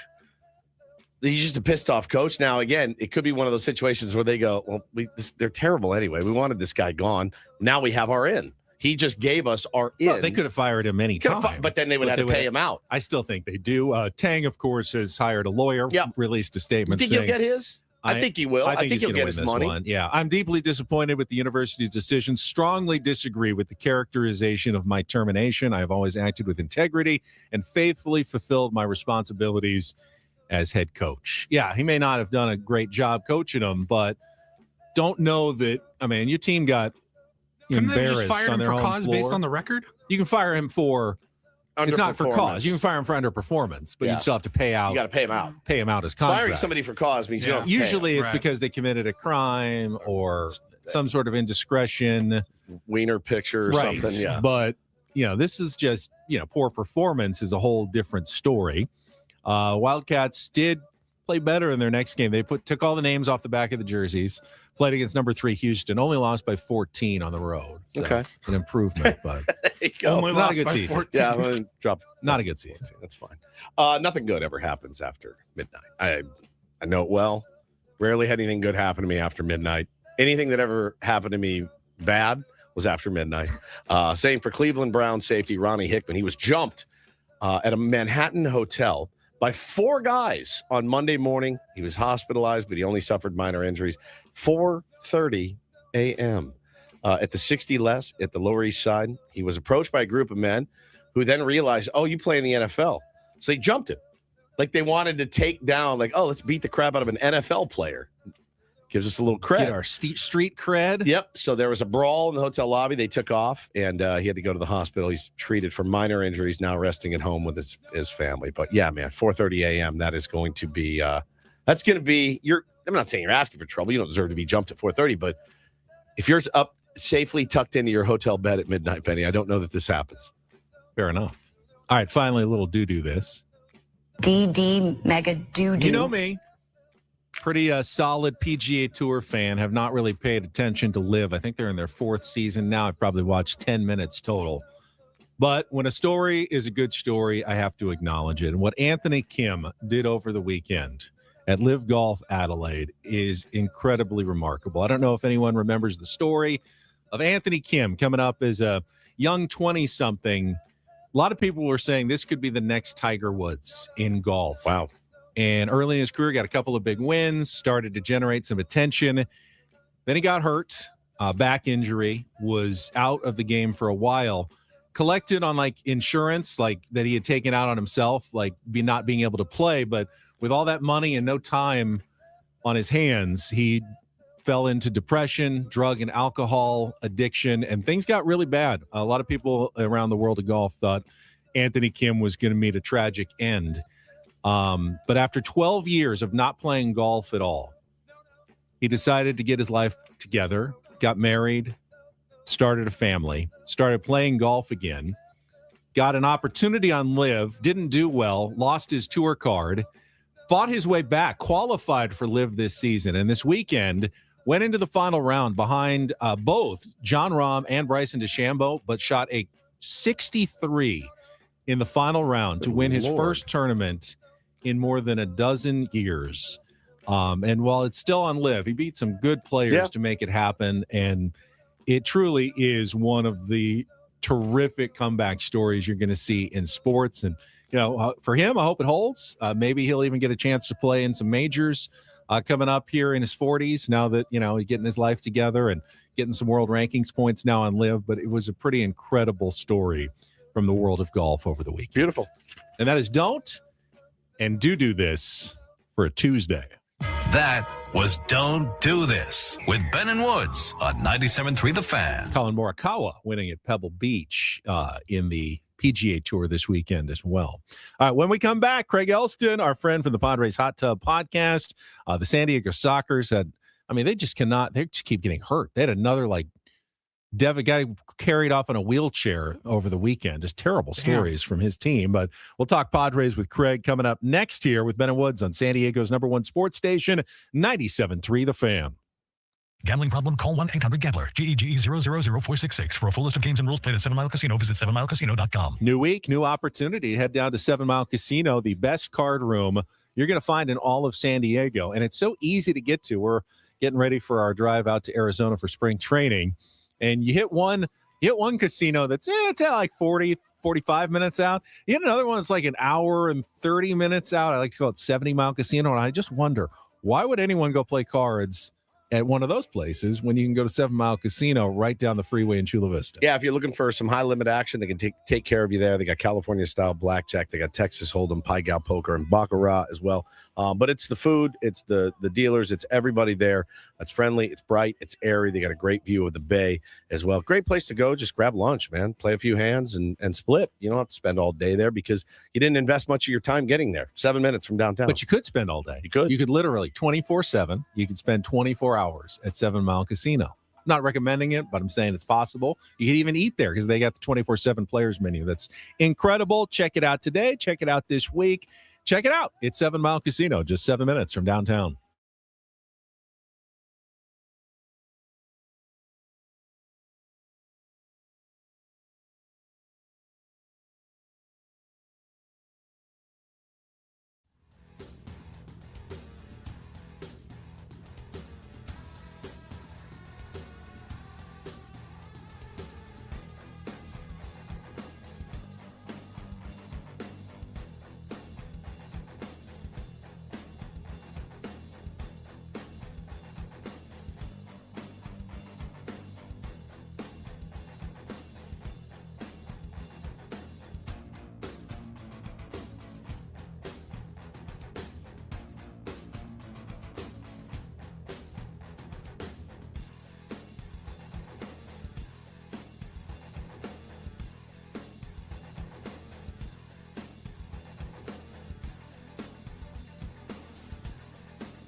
He just here. I'll show you a little. Just a little. Please don't. Just a little bit. What hurts on you? Nothing at all. A little bit. Not that now. So let's say whatever you're about to touch is the only thing. Let's say it's gonna hurt. Right? All right, yeah. Okay. Pretend your knee hurts. Pretend your knee. It's going to in a second. Right here.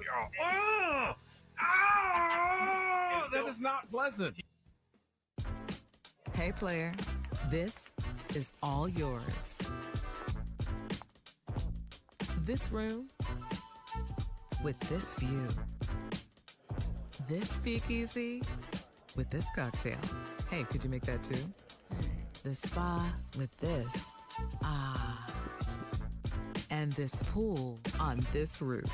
This is all for you. The all-new Hamul Casino Resort, now open.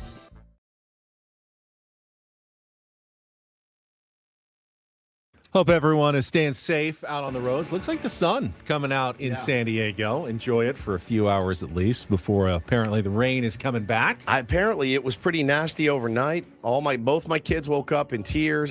I slept through the whole lightning, thing. thunder. I slept through all of it. I missed all of that. I did wake up to a drip in my fireplace. I just heard bloop, bloop. Well, I mean, there's supposed to be a hole there. But that's what woke me up, not the insane lightning or the boop. Can you do that? I can sometimes. Some people are good at it, though. Oh, I got it. That was good. Ooh, that was really good. Do it again. I got to. Ah, You damn had it one time. Stage fright. So that's what woke me up. That sound woke me up instead of the like hail. There it is. So there we good. go. Only took me 10 tries. All of the hail that was coming down. I slept through all of that. It makes no sense. I think I see Craig Elston in our YouTube stream on deck just shaking his head. What are these guys talking about? Let's check traffic, and then we'll come back and talk with our Padres Hot Tub host about all the moves over the weekend next year on 97.3 The Fan. From the 855 Get Ross Traffic Center. Injured? Demand justice. Demand Jurowitz. 855GetRoss.com. Here's Kelly Danick. Traffic is brought to you by San Diego Law Firm, fighting for your sexual harassment rights at SDLF.com. Still seeing some scattered showers around the county. A lot of that rain has moved on, but don't worry, it will be back. We've got this traffic alert on the coastline, northbound 5. Accident involving a big rig just before Harbor Drive. Got that left lane blocked. Oops. And looks like in the backup of that, there is an accident right before the 78. That's over to the right shoulder.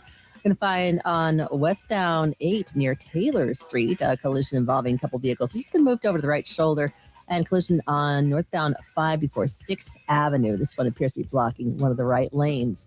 It starts small. The comments, the texts, the pressure at work. When it crosses the line, you need a personal advocate.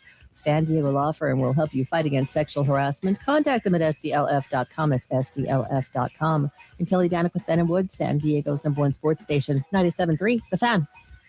And we got Craig Elston joining us right now on our David P. Shapiro fan hotline. I must say, I read the soccer's recaps emails. It's like the grapes of wrath. It's just like a different tragedy every single game. Craig, what's going on with that team? Every game, man. I am telling you, the league allowed an AI company to build out their schedule for free this year in some promotional deal, and it just has put the Sockers through the ringer, the absolute ringer. But this was the most dramatic weekend of the year. They played Kansas City, trailed 5-2 in the third quarter with their star forward getting a red card for a headbutt, rallied with 4 straight goals, took the lead, gave up the lead with 2 seconds left, played all the way through overtime, played a 4-round shootout, won, got up like 3 hours later to leave Kansas City, fly from Kansas City to Denver, Denver to San Diego, land in San Diego 5 hours before they played again up in Oceanside against Empire, trailed that game, rallied to tie it, lost in overtime, and one of our best players, thankfully, hopefully didn't get his leg broken, but took a major leg injury in overtime. So it is, the drama has been unbelievable. Crazy. Well, I mean, listen, same around the Padres, right? Like, we signed off the air Friday at 10. All right, fellas, enjoy the long weekend. We'll see you later. And then it was like a deluge. It was like somebody turned the faucet on, and it was like, Padres do this, Padres do this, Padres do that. Let's go line by line. You know, listen, we got a lot of cross listeners, right? A lot of people that listen to this show listen to Padres Hot Tub and vice versa. So when you did Padres Hot Tub, you had already known they were signing Casty, or you were still kicking around the idea of Casty? We did a Castellanos canning emergency podcast. Got it. Okay. The morning of, and Okay. that was reaction within literally like 45 minutes. Okay. Of the move. We're going to record today with everything else with AJ and with the like quartet of once good arms that were signed, and all the lottery tickets that we're about to scratch. But I mean, listen, top line is easy. They signed AJ Preller. They needed to do it all winter. They finally did it. Everyone who said, don't worry, it's going to happen, they were right. We shouldn't have worried. It did happen. And now we have that knowledge of continuity that is going to make me as a Padre fan feel secure that there's no dramatic tear down coming for the Padres anytime this decade, that they're going to continue to do what they do, which is to roll on the bargain aisle, to wait out guys. They've obviously got a ton of money committed, but I'd rather have AJ, who committed all that money, managing it than bringing in a new guy who goes, you know what, let's just break this down and start over. So your thoughts on the signings. Let's just go one by one. You weren't a big fan of the Castellanos edition, correct? I'm probably low man in the market on Castellanos. Which is fine. It's fair. That's a fair take. Like, no one's wrong to think that way, in my opinion. Yeah. The number one thing I said about that was I don't think it fundamentally affects the Padres one way or another. And if I say something negative to follow that, please understand that that's the baseline, that he probably puts up a number somewhere between 0.8 WAR and negative 0.8 WAR. Yeah. Which is what he did last year. And so that's a less than 1-win player. It's a replacement level player. They're hoping to get some homers out of the 7 spot. Nick Castellanos didn't like to bat in the 7 spot in Philadelphia, so we'll see how it all plays down. But I heard you guys this morning, and the number one thing for me is, as long as the Padres aren't precious about him and afford him, kind of like what Manny was like, hey, we got a $20 million ball player. Well, the $20 million is what made him a bad ball player for Philadelphia. I mean, if you really look at it over his 4 years in Philly, he put up like maybe 2.5 WAR, maybe a little less over 4 years. That's not what you want for $20 million a year. But for a minimum, it's a flyer. If he's a short side platoon, if he has a great year and he grows into an everyday role at DH or first base, cool. That means he played well. Personally, I'd rather see Miguel Andujar get at bats. And personally, I see a better fit for Ty France, who is an actual defender at the position. All the other guys the Padres have at the position can't field the position, at least at the level that a guy who literally won the Gold Glove last year can. That's the crazy one for me, is like if they had just signed Ty France over the weekend and Ty France, Miguel Andujar, I go, okay, there's room for both of those guys. Like, absolutely. Ty France plays first base and, hits lefties. Gavin Sheets plays first base and hits righties, and Miguel Andujar DHs, and we can, mix and match from there. It's right. It's gumming up the works a little bit right now. You know what I'm saying? What if Ty France is a monster spring and it's like, I'm so glad to be back, and he picks it at first base? We have not found a first baseman here in 15 years. There hasn't been a decent first baseman here. Yeah. So that's the question I have, is redundancy amongst those players. Now you get to the starting pack that we signed. It almost like, those blind boxes that people market. Yes. Yeah, blind boxes. Oh, I got a Griffin Canning. Oh, I got a Herman Marquez. Look, dude, Walker Buehler. Oh, I wish I had him 4 years ago. Yeah. I didn't know this guy was still here. I mean, that's really what it felt like. Canning, when he gets back, ranks at the top of the small hill. He gets to stand on the top of the small hill. Marquez, to me, I don't know, guys. That he looked utterly washed last year. He was the worst starter on the worst team in baseball. Yeah. Buddy Black, I'm sure, thinks, there's something there that there's left. Walker Buehler is always going to probably be more intriguing to us because he's beaten the you-know-what out of us so many times that we have that residual memory of him succeeding. JP Sears is right in the mix with these guys. Marco Gonzalez, if he's healthy, is probably better than all of them, maybe. He actually pitched to a high 3 ERA for 190 innings previously in his career. So, if any one of these guys works out, it's great. El Paso should have a really interesting rotation And Matt Waldron's out of options. What if he wins the job? Right. And all these guys. That's the other thing. Disappear. That's the other thing you have to take into account is who's got options and who doesn't. I mean, JP Sears, I believe, has another option. So you're going to use your options when you can. Doesn't mean they're going to be, JP, you can have a monster spring and still be sent down because, well, you've got an option. We need to use it right now. And, German Marquez in the 5. Now, Canning's not ready yet, correct? Based on what AJ said, it's probably more like May, I think, for Griffin Canning, so no recovering from the Achilles. He's already throwing, but he needs to do, like Jason Adams, some more fielding and, movement work before they're comfortable, like putting him in an actual game. But they're also not like immediately saying, oh, he's a 60-day. We'll see him in June. They're going to look at him at least lengthily at spring training. Yeah, one thing you said earlier last week, Woods, though, that I wanted to underline too and repeat is that when a lot of people are looking at the Padres, it feels like there's some really drab reviews, so to speak. Yeah. Because the Padres had a very quiet offseason. And I think a lot of those folks just kind of memory binned that Ramon Laureano is on the team and wasn't on the team at the start of last year, that Freddie Fermin is on the team and wasn't on the team at the start of last year, that there's Mason Miller, that a lot of the moves that were made at the deadline were made as 2-year or even 3-4-year moves for this club, and they were treated like flash in the pan deadline day deals. That's not right. San Diego's got one of the deepest offenses right now in terms of 1-9 in the league. They should be able to hang with the better lineups in the league. And I don't think throwing a Casti into the 7 or the 8 hole fundamentally changes that. Now, if he was batting 5th for your team, and you're counting on him every day and you're playing him in right field where he is a drain on your defense, then it's a problem. But it's not if he is a short side platoon DH or even an everyday DH that's hitting low in the lineup. So I think there's more depth. I think there's more power. I think Castellanos as a misfit toy is a better fit than Luis Arraez. I hate to say it, obviously not personality way, but in terms of a player, he's a better fit for this roster. So, and the bullpen should be, knock wood, if healthy, the best, second best, or third best in the entire league. So there's a lot to like about what this team has done.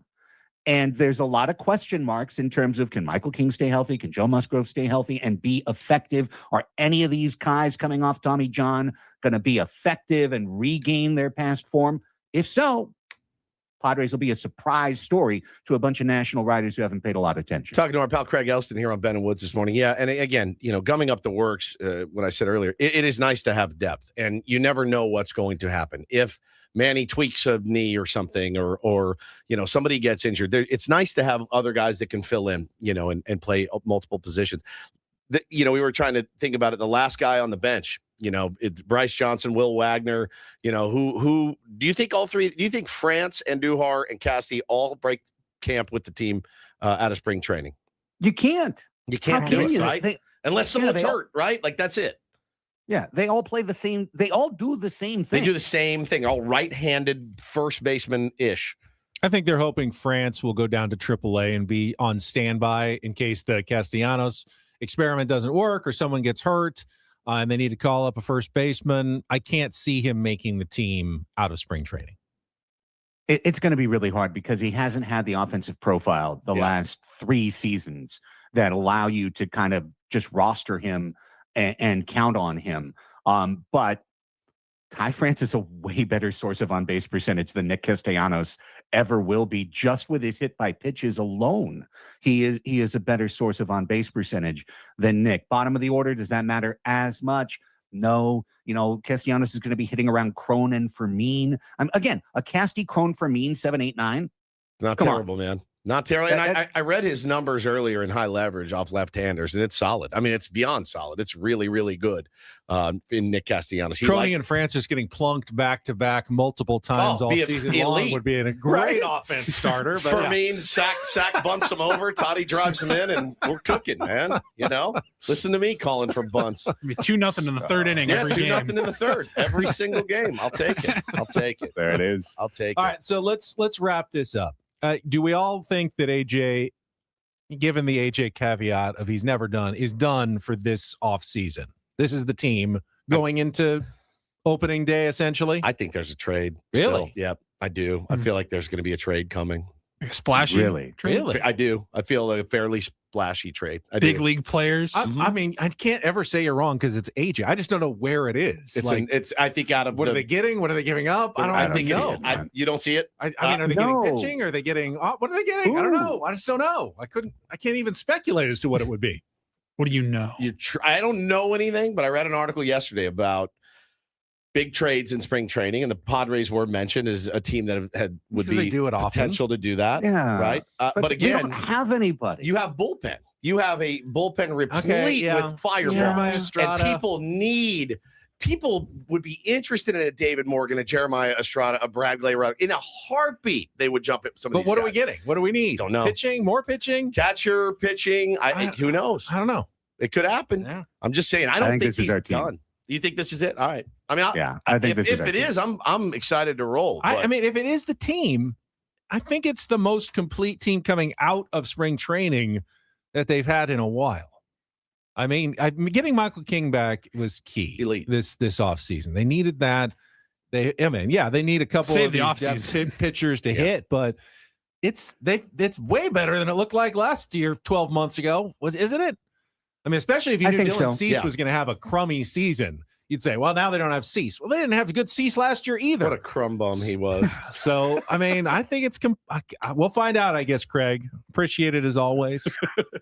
Have a good My week. pleasure, guys. New Padres Hot Tub coming out today. Also for our patrons, last night we recorded a Padres Hot Tub Family Feud full episode. It was so much fun. Nice. Available to our patrons at patreon.com/Padres Hot Tub. So check that out. Come join the community. Thank you, Good brother. stuff with Craig Appreciate Elston. Brings us to the midway point of our show, broadcasting live from the Bill House Studios. We know how. Coming up in hour number 3, our first game of Take on Woods. We got another weekly concert prize for you, and then lots more to get to, including spring training. Sam Levitt joining us from Peoria, Arizona, all before 10 o'clock. Why would you go anywhere else? Padres talking more right here on San Diego's #1 sports station, 97.3 The Fan.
All right, we're halfway home on a Tuesday. Ben and Woods, 97.3 The Fan. Again, our apologies for being forced to take a company holiday yesterday. We would have rather been here with you, chopping it all up and, talking about all this yesterday. But thanks for being patient. Thanks for waiting for us. Really appreciate it. Makes us feel good inside to know that you missed us.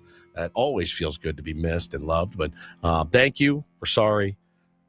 I mean, what can I say? We're forced. I went to breakfast with my son instead. Yeah, I took my kids to the batting cages. Yeah. It was a friggin' blast, man. Had the great morning. I actually did feel like, we probably should have just been working yesterday. Me too. I wish, AJ doesn't tell us in advance, like, oh, keep this weekend open. It's going to be a lot of moves, and you're going to want to talk about it on Monday. It would be cool if he did. It would. And I'm going to ask him about that at spring training. I'm going to say, would it be too much to ask? Would it kill you for one? Would it literally kill you to be like, hey, one heads up, make sure you're ready Monday, okay? And I would have said, okay, and I would have called Adam and I said, hey, we need to be there. It's good authority that we need to be there on Monday. But again, that's not hard. I know he's got a lot on his plate, signing an extension, counting his millions, signing all these guys, and doing all that. Or just say to somebody in PR, hey, will you text the fellas and let them know Monday's going to be a big day, so we could be in here and serve our audience, which, by the way, it's your fan base. Was AJ Preller contract extension really special show worthy or off day show worthy? Maybe. But again, there was all the other signings, though. You throw in 5 signings and an extension, we probably should have been here yesterday. And 5 minor league or 1-year contracts. Again. And then we would have taken how many the holiday on a different day. How many reaction videos did you guys have to do this week? I didn't do any. I did one long reaction video on Saturday morning. Now, I'm glad you brought that up. Paulie, if you could. What? Pull that up. What? I'm on it. I saw this video. I got a lot of praise for that video. Did you? From whom? From people? Why? Adam was very appreciative. Why did you look like you were about to film an adult movie? What? In that, I saw this video. I go, babe, look at him. I just sat. And Hannah goes, oh, what's he doing? Well, I don't know. I closed the shutters because I didn't want the glare behind me. You did. I was just sitting on the couch. I often close the shutters when I'm about to film a porno as well. Otherwise, the sun streams in from those windows. But it was a Were you tied to that spot? Were you strapped to a chair? It was a comfortable spot where I knew I could sit for 3 minutes while I talked about the Padres. What was with the leaning off to the side, like bedroom eyes, stroking your chin? Well, I hadn't shaved, so I was still scruffy. Because remember, I forgot to shave Friday. That was a big deal. And now it was Saturday. It was not a big deal. I'm fully 48 hours of scruff. By so Saturday morning. Here you were laid back in the cut, dude, like this. Instead of normally you're very okay. I'll be on. Look at him! Oh my god! Hey, normally you're very upright and stodgy, right? That's kind of your personality. This you're laid back in the cut. It was Saturday morning, Ben. Glasses off. It was seductive, Ben. Oh, some big news on this Valentine's Day. First up. I still haven't shaved. Apologize for my scruffiness. And yes, I am wearing my Dire Straits t-shirt that Woods gave me. But Paul gave it to you. It's the Padres who are making the biggest news, adding not one but 2 players on the eve. Hope you like your shirt, man. I totally thought it was Woods. You look so sexy. I don't have like one of those selfie sticks or stands. So I am holding my arm as far out as possible, but trying to make it not look like I'm holding my arm out as far as possible with my phone. So you kind of lean back and make it, you kind of go around to the side so you don't see the arm in the shot. And you try to keep it really steady so it looks like, it's on a tripod when you're really just holding. I thought I did an amazing job of keeping that camera on my hand steady. The funny thing is I didn't hear a word you said. I just was watching you seduce our entire audience with your eyes. Watching you seduce our audience and get everybody pregnant out there. Take off that brassiere, my dear. That's all I could think about. I don't want to see no panties. That's all I thought about when I watched this. I go, babe, look at this. Look at him. She goes, oh, what's he doing? I go, I don't know. I go, he's being so sexy right now. I've always had this problem of you have acting normal is tough for me, especially when I think about it. Like, if panties. if my goal is just act normal, I spin myself out and I can't do it. If somebody says to you, hey, act natural, No, it's the worst thing. Please don't ever tell me to act natural. I can't do it. I don't know how to do it. I immediately tense up. Or I go the other way and I get too relaxed and I don't know how to act natural. I'd be the worst, like sneaking out from a crime scene. Just act natural. Nothing to see here. This is just me acting natural. Just Ben's bloody footprints leading to his automobile. Holy cow. Got the magic stick. I'm the love doctor. I go, what's he doing, babe? I don't know. Why is he leaned back in the cut like that? It's weird. I didn't analyze it as much as you did. I do. But when I saw the video, I did see it and something registered. I go, That that not looks wearing my weird. glasses. That looks a little weird to you now because I just wear my glasses so often. That's on true. Saturday morning, though, I didn't see them. I was like, I don't need glasses just to look at my phone, talk about the Padres for 3 minutes. I loved it, dude. I loved every second of it. And again, didn't hear a word, not one word. I just stared at him the whole time. Was like, what is he doing? He's very sexy right now. Panties.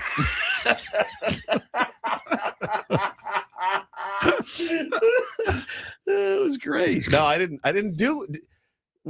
Were any of them worthy of a reaction video? I was gonna do one as a smartass, be like, yeah. So I'll tell you guys about it on Tuesday at 6 a.m. when we have a 4-hour radio show to fill. I don't know. I think it was just Castellanos and Canning at that point, mostly. So, well, Adam was excited. You know, I like to kiss up to the boss. I know. I got to get this dude's phone from him. By the way, he was on a bender. Oh, Adam? Yeah, he was on Twitter bender. Yeah, dude. I saw that. Twitter responding. Bender responding. Constantly. The constant. Is his family out of town or something? I don't know. He's acting like it. I don't know, but he was on a heater, a bender. Like he couldn't stop retweeting and talking smack. And listen, he does endorsements now for the station. He's doing Frozen Ropes endorsements, which means he is now what? He's a personality. He's the talent. I didn't want to tell you guys, he actually hit me up and wants to do 9 to 10 on our show every day by himself. So I thought that'd be good. Hour. We get our 3 hours back. Get all those hot takes out. Get those hot takes out from 9 to 10, and then he can lead you right into the midday show. He loves sports talk. He really loves it. I wonder if he loves anything else. I thought I loved sports talk, and then I met Adam. And even you were like, even I bro, sometimes relax. go, it's enough. I've had enough. I don't need any more. But he will go all weekend in our group chat, just talking sports, and that's it. Like there's no other desires but to just talk sports. So he was on a little Twitter bender this weekend. It happens to the best of us. But now he's a big personality here on 97.3 The Fan, right? Haven't seen him yet this morning. Hopefully everything's okay. Yeah, me too. I mean, when you're a personality, you can come and go as you please. You don't have to abide by the rules. Well, right? Let's see. We worked on the wheel of chain restaurants over the weekend. Oh, we yes. may be spinning it later this week. We to will spin determine it. Yep. where we will be dining in Peoria/Glendale, Arizona. Now, Paulie and I, we grew up eating at these places. Like for Paulie and I, when we were kids, a night out to Outback or Applebee's was like a big deal. Like a big deal. Oh, like, yeah. hey, put a collared shirt on. We're going to Outback, right? You didn't. Yours was you had a little different upbringing, but where we grew up, how we grew up is a little bit different. So I actually get mad where I live in Encinitas. There aren't any chains. I'm furious because I'm like, I don't want to drive to San Marcos to go to, Texas Roadhouse or whatever. Like I wish there was one down the street. They closed the Chili's in Encinitas. You want more chain restaurants, less gastro pubs. Correct. 100%. Everywhere I go, I'm like, oh God, farm to table. Enough. I want a good old fashioned chain. And they don't have any. None. There's like none there. Unless it's fast food. But like a sit down chain, they just don't have it. Yeah. Can you think of one off the top of your head? Disappeared over the years. Yeah. We used to have There was a islands Chili's, and Islands. Yeah. By the way, Hannah and I were at Chili's once I like a week. Islands. I like Islands too. God. Delicious. So I was looking at all the chain restaurants like in and around the Peoria Sports Complex. It's actually paradise for me. There's a lot. Oh yeah, plenty to choose from, and a lot from other parts of the country that they're big in the Northeast or the Midwest or whatever, and you kind of learn about it. I was looking through all the lists, and I go, "Hey, can we all agree? Let's keep Red Robin out of this." Yeah, Don't Red Robin sully kind Red of Robin. stands Red on Robin's its own. fine. It's really good. It ain't great. You're not going there for big old- 5-star. The fries are too big for me. The steak fries. Yeah, the steak fries. I love those. I love the steak fries. So we did just reopen a California pizza kitchen in Encinitas, but it went away for a year or two, and now it's back. That's still even a little more high end. That was like Wolfgang Puck, sort of. Kind of. I mean, that was kind of more high end when, at least back in the day. People have a good idea. Adam should do like Saturday or Sunday mornings here on the station. People said they would listen to that. The Klug Report. M. Sanchez is Famous Dave's. I've never been to Famous Dave's, but there is one I right put that on across the from list. the Is that on the Peoria list? What Sports is that? Complex. We went there, Barbecue. I think, like 5 years ago. Remember, like we both almost choked on like a rib bone or something. I almost died. Is that the place with the gray rib? No, that was a different. That was a different place. Steak place or barbecue place. It's right there across from the complex. It's near the PF Chang's and The Red ones Robin. that scare me the most are seafood, Red Lobster, Yeah, I don't want to do seafood. and Applebee's. Applebee's is delicious. Scares me a little bit. If we do get Applebee's, you do have to get that Obviously, burger, I the know. dipping queso queso has to get it. burger. The OMG queso or whatever. I'm it was. intrigued by Cracker Barrel. I've never It's been delicious. there. Are you sure? Yeah, I'm positive. But you got to eat dinner there. Can't eat breakfast. Breakfast is too. Well, you can't eat mess up breakfast anyway. You can't mess up breakfast. Yeah, you really can't. Yeah. So I'm excited. I'm praying. I'm praying it's not Red Lobster. Peoria fresh seafood. I was just like, I texted you guys. I was like, that sounds like a trip to Seafood urgent buffet, care. yeah. Like, I don't want that. Pacific Seafood Buffet. You know that Peoria is nowhere really close to the Pacific Ocean, right? No. Yeah, I'm Like, good on that. that was dicey, but I put it on the list because that's what I think you were going for, was give me some dicey locations. Matt says I'm out here crying about places that literally just microwave your food. That's fine. I don't want it every day, but I want it to be an option. Does that make sense? Like if I want to be able to go to a chain restaurant and sit down and have a meal with my family. That's there's a not Waffle House down by the 10. I don't know. Do they do 24/7? I want slop sometimes. That's exactly right. Let people enjoy slop sometimes. Sometimes I just want some good old fashioned, like sit down chain restaurant that I don't have to drive 45 minutes to get to. Ben at a Waffle House isn't the worst idea. It's so good. Waffle House is elite. Is it? It's elite. It's elite. Is it breakfast all day or do they have dinner items? They have dinner. too? I've never eaten Chicken anything fried else. steak or something. We'll go. I'll get you a pork chop from there. And then your nickname can be Pork Chop after you get violent dysentery from it. We'll call you Pork Chop when you have diarrhea in our Airbnb. No, Waffle House is too good to put on that list. Too good. Too good. Really? Yeah. Yeah, for sure. Anyway, I digress. All right, let's get a contestant for Take on Woods. First game of the week. We have a brand new prize. Would anyone like to know what it is? Yes, I would. We have tickets to Zach Bryan at Snapdragon Stadium on July 31st. If you'd like to win, it's a weekly prize, so no more than 5 qualifiers at most, maybe just 1. 4 this week. Who knows? Oh, that's right, because it's Tuesday already. No more than 4 qualifiers this week. If you'd like to be the first contestant in music, movie, or TV trivia, you can call now 833-288-0973. 833-288-0973.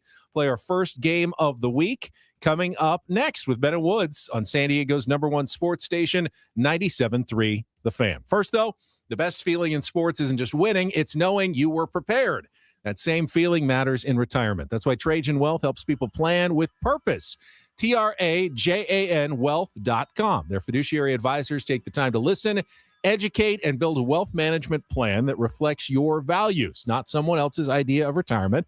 They're independent, local, and focused on long-term relationships. Offices in San Diego, Carlsbad, and Del Mar. Trajan Wealth works with people who want peace of mind, not financial guesswork. That sounds like what you're looking for. Start today. Call 619-367-0207. Again, 619-367-0207. Tell them Ben sent you from Ben & Woods, or visit TRAJANWealth.com. That's TRAJANWealth.com.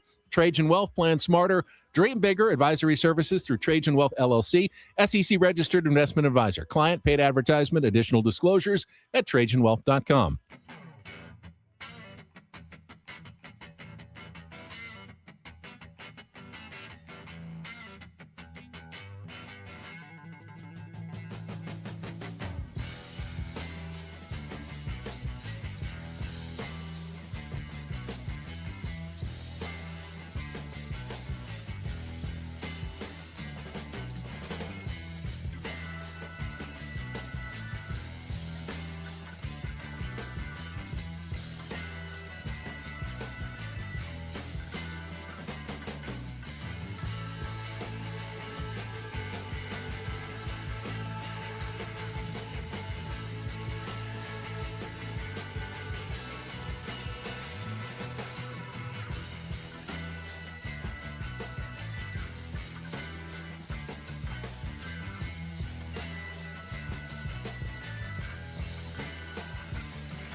Hey, player, this is all yours. This room with this view. This speakeasy with this cocktail. Hey, could you make that too? The spa with this. Ah. And this pool on this roof. This is all for you. The all-new Hamul Casino Resort, now open.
This hour, 97.3 The Fan, is brought to you by GL Pools, the company trusted by thousands of San Diegans to keep their pools sparkling, swim-ready, and expertly maintained. Call GL Pools now and say radio for a free month of service. Paul, you said we do have a pool at our Airbnb next week? We do. We do. I think. Pretty sure. Let's heat it for the whole time we're there. It's like $75 a day. Like, we have to pay that? Yeah. No, we're not doing that. The company, Odyssey, will pay for it. Odyssey. We're in charge to the card that was used for the deposit. Which is not ours. Not ours. Well, Wow. we're in a walk here. Don't you think they Is there a want to hot make us tub or just a happy? pool? I think it's both. Really? Yeah. Hot But tub wouldn't you would want to be make us happy in our We could last? have our own Padres hot tub. That's true. We could. We'll call it. Here's what we'll do. We'll all get Padres together. jacuzzi. Yeah. Padres jacuzzi. Maybe we'll do a live stream. Maybe you can do your seductive, sexy pose in the hot tub. Lean for back us. and talk Padres baseball Ben, in a just jacuzzi. Act Yes. natural, dude. Act natural. He can't. Look at him squirming. Just act natural. I don't know how. We've got some It's hot. It's very hot. spring training. Sammy's collecting new audio from some of the newest Padres, including Walker Buehler and Ty France. We'll get to that coming up at the bottom of the hour, and then Sammy will be with us at 9:35 this morning. But we got a contestant on the line. Let's get to our first game of the week. It is time to take on Woods.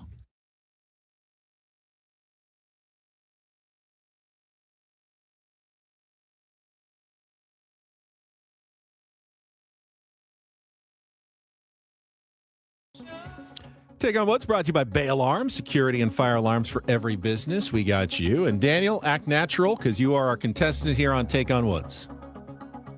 All right, let's do it. All right, if you can beat or tie Woods, as I mentioned, the new prize this week only, pair of tickets to Zach Bryan at Snapdragon Stadium on July 31st. Tickets on sale now at Ticketmaster.com. So trying to be one of up to 4 qualifiers, starting with your 3 categories this week. In TV, we still have After Cheers, actors who starred in Cheers and their other shows.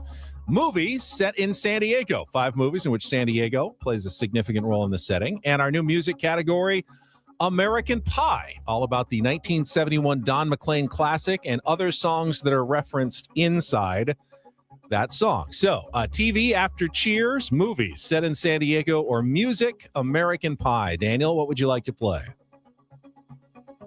Oh, man. All third-generation San Diegan. Hopefully I don't embarrass myself. I'll go with movies. All righty, here we go. Movies category today. We are looking for 5 movies in which San Diego plays a significant part of the setting for the movie. You have 60 seconds to answer as many of the 5 as you can. If you don't know one, there's some tough ones here. You can say pass. We'll come back to them if there's time left on the clock. First question is the 2-second clip. Paulie's going to play a clip from the movie. You just need to give me that movie title in which San Diego plays a role. Are you ready to go, Daniel? Yes, sir. All right, let's put 60 seconds on the clock. The category in movies is set in San Diego. Hopefully start with an easy one. Your time begins when Paul plays our clip. Good luck, Daniel. Let's take on Woods. I feel the need for speed. Top Gun. Correct. Which 2004 comedy centers around the on-air staff of San Diego's fictional KVWN Channel 4 Action News in 1975? Anchorman. Correct. Cameron Crowe won a screenwriting Oscar for which semi-autobiographical 2000 film about a young San Diegan writing for Rolling Stone magazine? Almost Famous. Correct. The UCSD library was one of the key locations for which 1978 campy B-movie spoof about sentient fruits, or are they vegetables?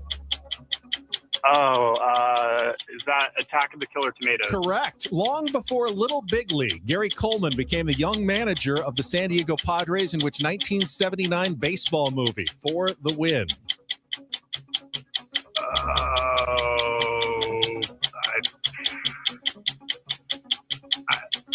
No idea. That's all right. 4 is pretty good. Long before Little Big League, Gary Coleman became the young manager of the San Diego Padres in The Kid from Left Field. But that's a tough one. I think 4 is a very good score here. Was he in Little Big League?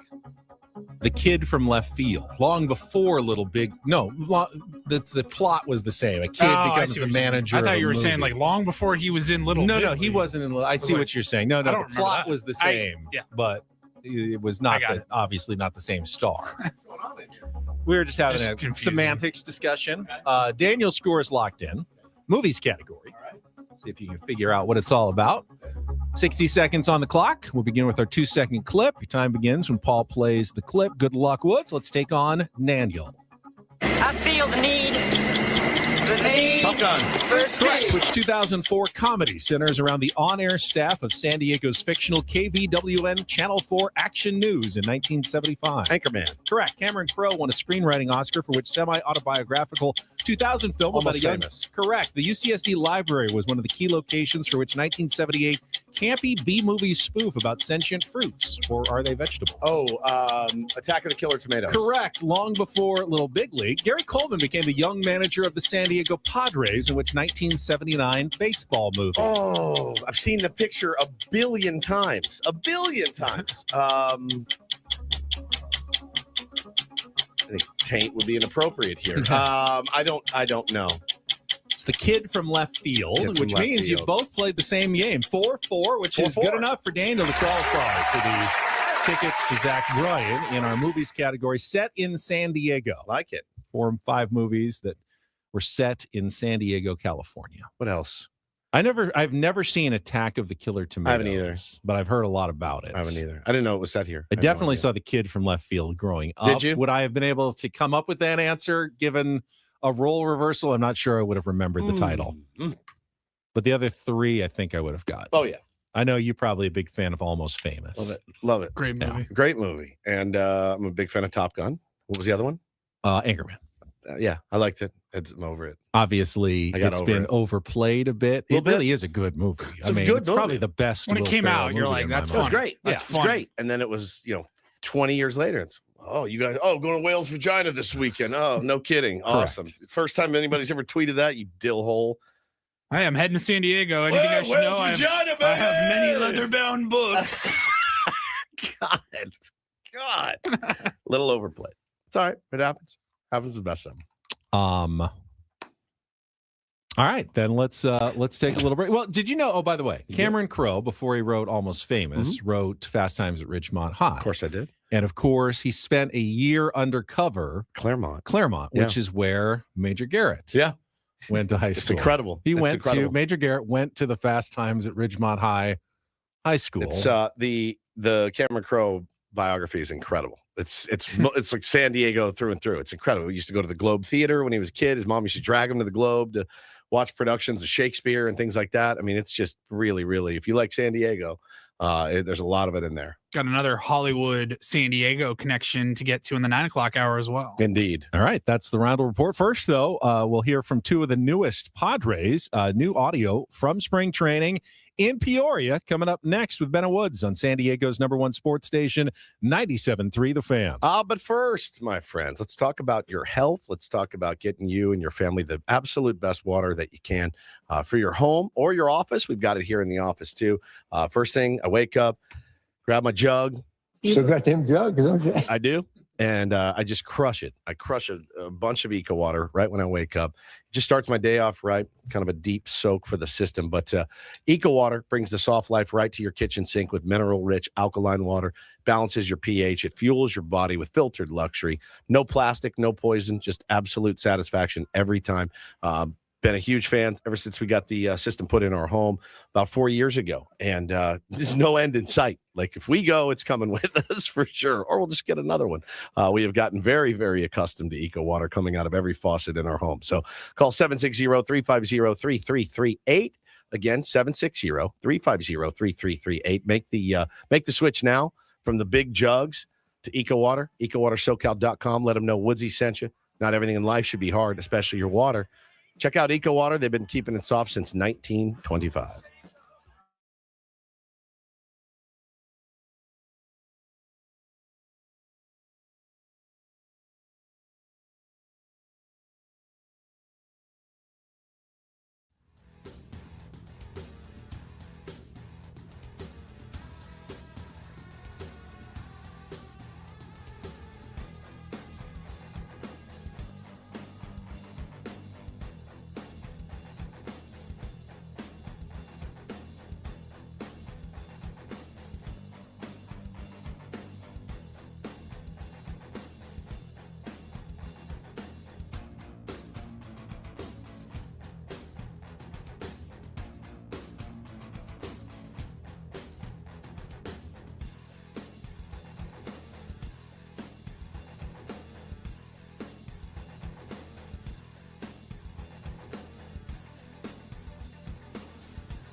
He just here. I'll show you a little. Just a little. Please don't. Just a little bit. What hurts on you? Nothing at all. A little bit. Not that now. So let's say whatever you're about to touch is the only thing. Let's say it's gonna hurt. Right? All right, yeah. Okay. Pretend your knee hurts. Pretend your knee. It's going to in a second. Right here. Oh,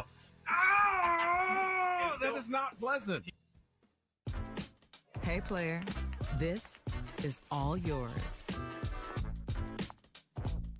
This room with this view. This speakeasy with this cocktail. Hey, could you make that too? The spa with this.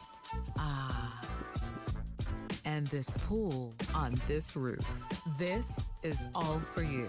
The all-new Hamul Casino Resort, now open.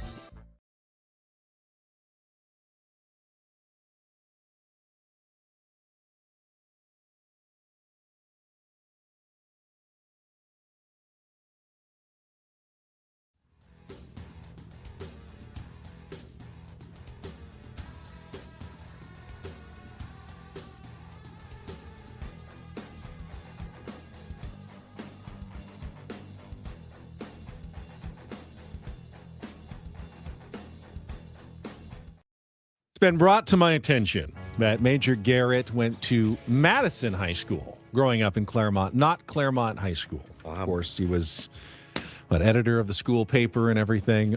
Management regrets the error. My apologies to Major Garrett. Misinformation after misinformation on this station. You That's how know, it I goes. actually do like being accurate. Yeah.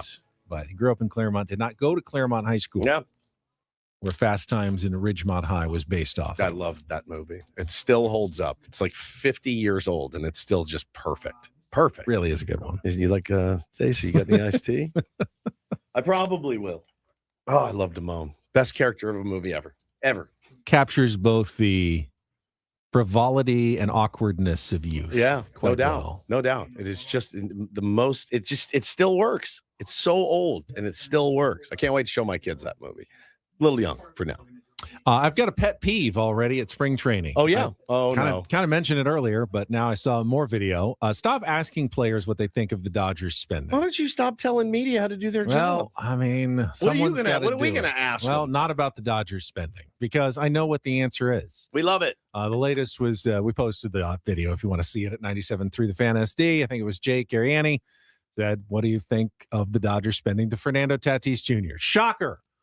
He likes it. They're doing it the right way. All the teams should be doing that. Why is this news to I people? don't know, Stop man. asking I the don't question. know. Stop asking baseball players if they like baseball Guess what? players getting paid a buttload of money. Radio hosts like when companies spend a lot of money on radio talent.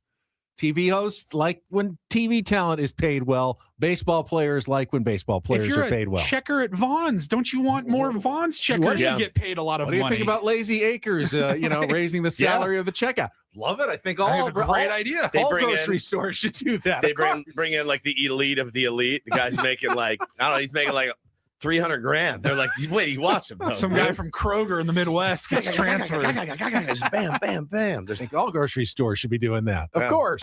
I did not understand why that was like news to people or like that being surprising. said, listen, I'm going to defend my friend Jake Arriani, who I have immense amount of respect for. You're out there for a week. You run out of stuff to ask, dude. You run out of stuff to talk True. about. Period. You know that. Well, We there's all a know part that. of it. You see saw the the- reaction that yes, Manny's of comments course. make, and so you're like, "Ooh, Guys. who else can we squeeze some juice out This of is this?" elementary. This is like the guy with the blue check mark that's like, wait, is a hot dog a sandwich? And then just sits back and it's like, there's my paycheck. Yeah, it's just, you see these rage bait and stuff like that. You get out there and you run out of stuff to talk about. It's boring. It's spring training. They're taking ground balls. They're doing PFPs. Like, so we're going to run out of stuff next week. Trust me. Well, I still am not going to ask anyone what Okay. they think of the Dodgers All right. spending. Well, we're there next week. Okay. Just my personal pet peeve. You can ask Nick Castellanos if you've ever been in an earthquake. Oh, yes. Possibly. Please. Please. Yeah, we're supposed to loosen him up. John Mark said, loosen him up a little bit before you get into some of the more serious topics. Can we just do topic wheel with him the whole time? Ooh. The whole time. Hey, we're not even Good asking any idea. questions. Nick Spin Castellanos it. topic wheel. Spin it. I'm not tuning away from that segment. No question. I will actually tell him, I'm actually terrified of you. So we're just going to spin the topic wheel. Right. I don't want you to make me look like an idiot. How about that? The topic wheel. If you think it's a bad question, blame the topic wheel. 100%. Not us. Not us. It's great. All right, let's check traffic. Then we'll hear from Walker Buehler and Ty France. Two names I was not expecting to hear from this year. Padres players Walker Buehler and Ty France. Excuse me? What? Was I in a coma? What happened? Where am I? What? Morning, guys. Morning. What happened? Could be 2020 in San Diego. Could be 2020 in Los Angeles. I don't know, but they're both wearing brown and gold this morning. It's crazy. We'll hear from them coming up next on 97.3 The Fan. From the 855 Get Ross Traffic Center. Injured? Demand justice. Demand Jurowitz. 855GetRoss.com. Here's Kelly Danick. This game day traffic report is brought to you by Crystal Geyser, Alpine Spring Water. Still a few problems out here. Northbound side of the 805 before Imperial, crash blocking the right lane. Emergency crews on scene. Also a collision on the transition ramp, northbound 125 at the West 8 connector. In the East County, Los Coaches on-ramp to westbound 8 got a collision. We still have that big rig crash on the coastline, northbound 5, Harbor Drive, got that left lane blocked. And most of the rain has moved on. More is on its way. You might still see some scattered showers around the county. What makes Crystal Geyser Alpine Spring Water different? They always bottle their Alpine Spring Water less than 1.5 miles from the spring source. And all of their bottles are made with 50% recycled plastic from their own recycling plants. Crystal Geyser, bottled at the spring source. I'm Kelly Danick with Ben and Woods, San Diego's #1 sports station, 97.3 The Fan.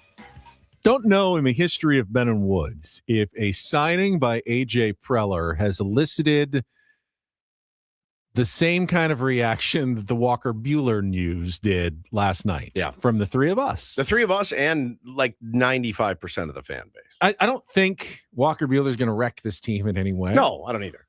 Don't know that he's going to make the team. Yeah. And if he does and contributes, I will probably be fine with it. Come around on it. But yeah, it's not one that I'm particularly jazzed about. I mean, look, if A.J. Preller pulled off a trade today for Mookie Betts, I'd be elated. Right. Okay? Freddie Freeman's coming to play first. Okay, let's go. Like, never said a bad word about that guy. Now, there's been over the years, you know, as the rivalry grows or whatever, the guys that you look at and you go, man, can't say much, dude. Like, you're awesome. Like, you're a great baseball player. Like, there's nothing you can say about Mookie and Freddie. They're great. You'd kill to have them on your team. But then there's ones you look at, you're like, Muncy, Buehler, those guys, Bruce Star, Gratterall. You're like, oh, my God, please. Joe Kelly, please never don this uniform. Please. And it happened. And I knew it would eventually. I knew it. Had to. It had to happen. Just the law of averages. But yeah. I mean, and you know, I get that professional baseball players view things a little bit differently. It's a job; they have limited opportunities. Of course, but yeah. Let's find out from the horse's mouth himself, from Walker Buehler. Why the Padres? Why this opportunity? This opportunity made it the right spot, the right place for you. Yeah, I mean, obviously some familiarity with the division, and said with a smile, living in Southern California is something that my family and I are accustomed to, and good opportunity to be a part of a really talented ball club, and looking forward to seeing what we can make of it.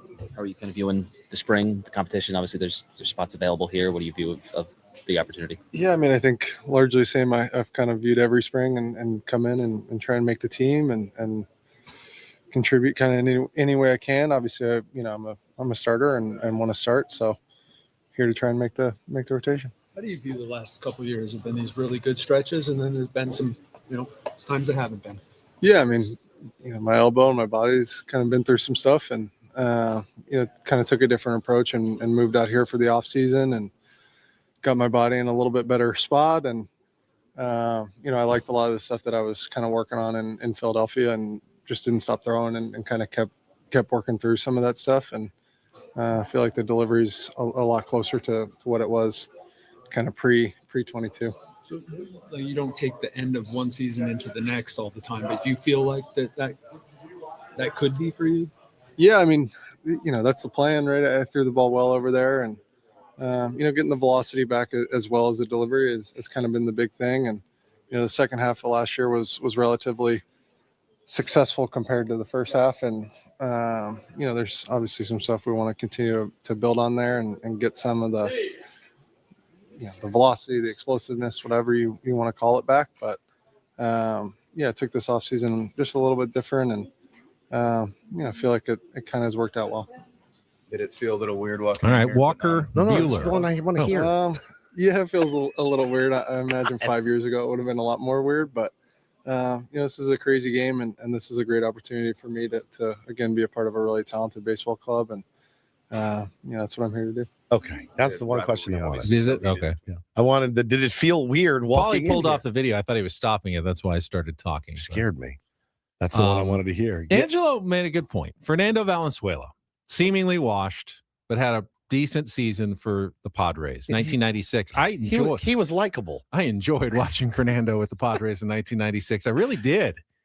It's jarring to see Walker Buehler in the Padres uniform. You had a look of disdain on your face the whole time. I think it would only be more jarring to see like Clayton Kershaw. I know, right? It was like, Padres clubhouse. Yeah.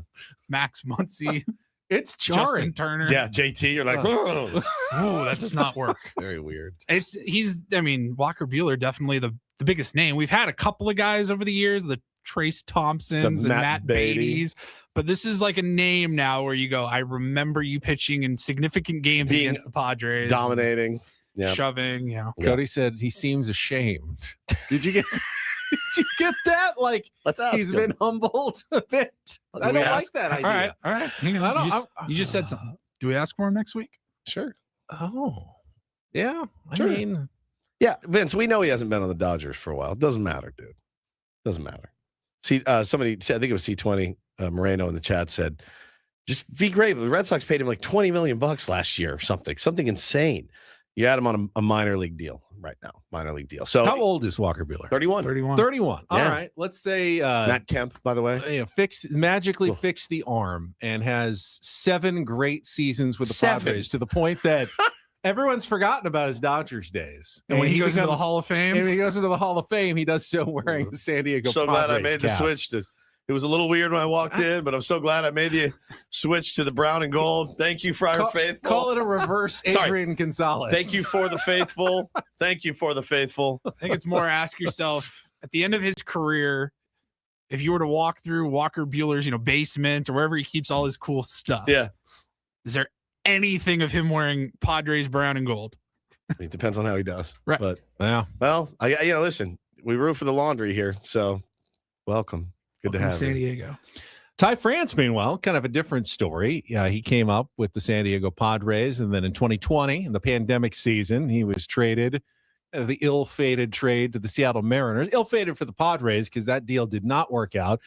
They lost a guy who became an all-star in Ty France and an all-star in Andres Munoz, and got a catcher who never really performed that well in Austin Nola for the San Diego Padres.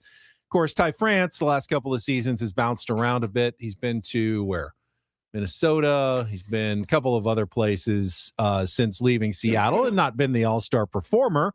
Looking for a job, decided to come on home to San Diego. He left Seattle for Cincinnati. Yeah. Then the Twins, and then he was traded to the Blue Jays. And he was in the playoffs. He went 1-for-4, I think, in the World Series and drove in a run in some limited action for the Blue Jays at the end of that season. So now he's back with the Padres, and here's what Ty France had to say this morning. Ty, back where it all started, selected by the club back in 2015. Take me through this. Yeah, it's all off season. This is kind of the preferred destination where we wanted to end up, and very fortunate and lucky that it all worked out. And excited to be back. It's a good group of guys, so still know the core really well, and love the organization and just happy to be back. In this first base platoon, just kind of take me through your expectations and your hopes, and what you see yourself as. Yeah, I mean, they with Gavin, he kind of set the bar last year, and it's a good group of players. So just come in, take care of business and try and win a job. That's ultimate goal. Ty, you mentioned the core being similar since last time you were here, but what were some other reasons why this was kind of the destination you wanted all along? Yeah, I mean, I think the foundation that they've laid here, as far as the winning culture, getting the taste of the World Series last year, and trying to land somewhere where that was still a possibility. And like I said, they put together a great group here and a lot of talent. So just hoping to be a part of that and try and make a run with this group. I will say Ty France does not look nearly as jarring back in Padres brown and gold. No, he looks actually quite natural. Even though he wasn't wearing brown and gold the last time he was, I think, with the San Diego Padres. I'd completely forgotten about him in the World Series last year, part of one of the most epic World Series of all time. My God. That'll be cool to talk about with him if we get a chance to sit down with him when we're out there. We've never talked to him, I don't think. No. In our YouTube stream, Frenchie appropriately says, I think France will have a Gavin Sheets type rebound season. With who? How is he going to get the opportunity? Where are you going to get those ABs? If Gavin Sheets is having, some decent numbers, and Nick Castellanos is putting up some decent numbers, and Miguel Andujar is putting up some decent numbers, then there's no spot for Ty France on this team. He's going to need some bad things to happen to people ahead of him, which is not good. So before he really gets that chance. Let's say you got your starting 9, and you got Castellanos and Andujar in there. So that means you got 4 spots. One of them is your backup catcher, right? Then one's going to be Gavin Sheets. Yep. I assume you're going to want some outfielders. Bryce Johnson. So I see Ty France and Will Wagner, and who else is fighting for one spot, really? Right? Yeah. Four bench spots. One's got to go to Campy. Ty France can catch, too, by the way. Yeah. Maybe emergency catcher. Emergency catcher. Maybe that's your third catcher. Emergency, but could spell Manny at third. But you got Sung Moon Song is your Song. Yes, yep. Yeah, so and he's probably on for sure. Who's your pinch runner in that group, though? Bryce Johnson. BJ. Well, he doesn't make the team if Ty makes the team, right? Oh, yeah, maybe not. Or Will Wagner. One of those. He doesn't make the team if Ty makes the team. No, either. one of those two. Right. One of those two makes it. Not with Ty, I think. You want to tie me up with some of your ties? Ty. If Campy, Song, and Duhar and Duhar's Ty in the France. lineup he just made. And Duhar's then already Sheets in the lineup. is not in the lineup. So you only have 4 bench players every game. Sheets, Song, Campy, and Ty France. So you don't have a pinch runner. Bryce Johnson. You're an outfielder. You don't have a fast guy. So I don't think he can make the team. I don't think he starts with the team. Yeah, it's tough. Yeah, that's the problem. Tough. Numbers game. But you don't know. The guys get hurt. Yeah. Guys don't perform the way they should. You've got Ty France waiting in the wings. Is Song fast? Is he? I don't know. I don't know. Song is also there. I believe they're going to be working him out in the outfield as well. But I mean, is he and Castellanos? Can you trust those two guys? A guy who's never played it and a guy who's already proven he's not a great outfielder as your 2 backup outfielders in Song and Castellanos. I guess Andujar can be thrown out there as well. I need Beach on this roster. You have flexibility, but not like good defense. I think BJ has to be on the roster. Got to. Yeah. I think you need his speed. You need his defense. I think he makes the team, which is bad news for Will Wagner and Ty France. Yeah, for sure. Well, again, Castellanos, I think, would have to go like hitless in the spring to not make the opening day roster. I think they're going to give him a shot every single opportunity. I do too.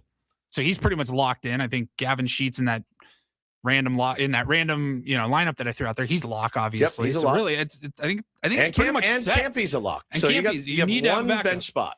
Basically, these dudes are fighting for. So Sammy Levitt will join us, Spring Training Sammy, in our final hour. All of his coverage from Peoria, brought to you by David P. Shapiro, criminal defense attorneys, helping good people regain control of their future when charged with a crime since 2010.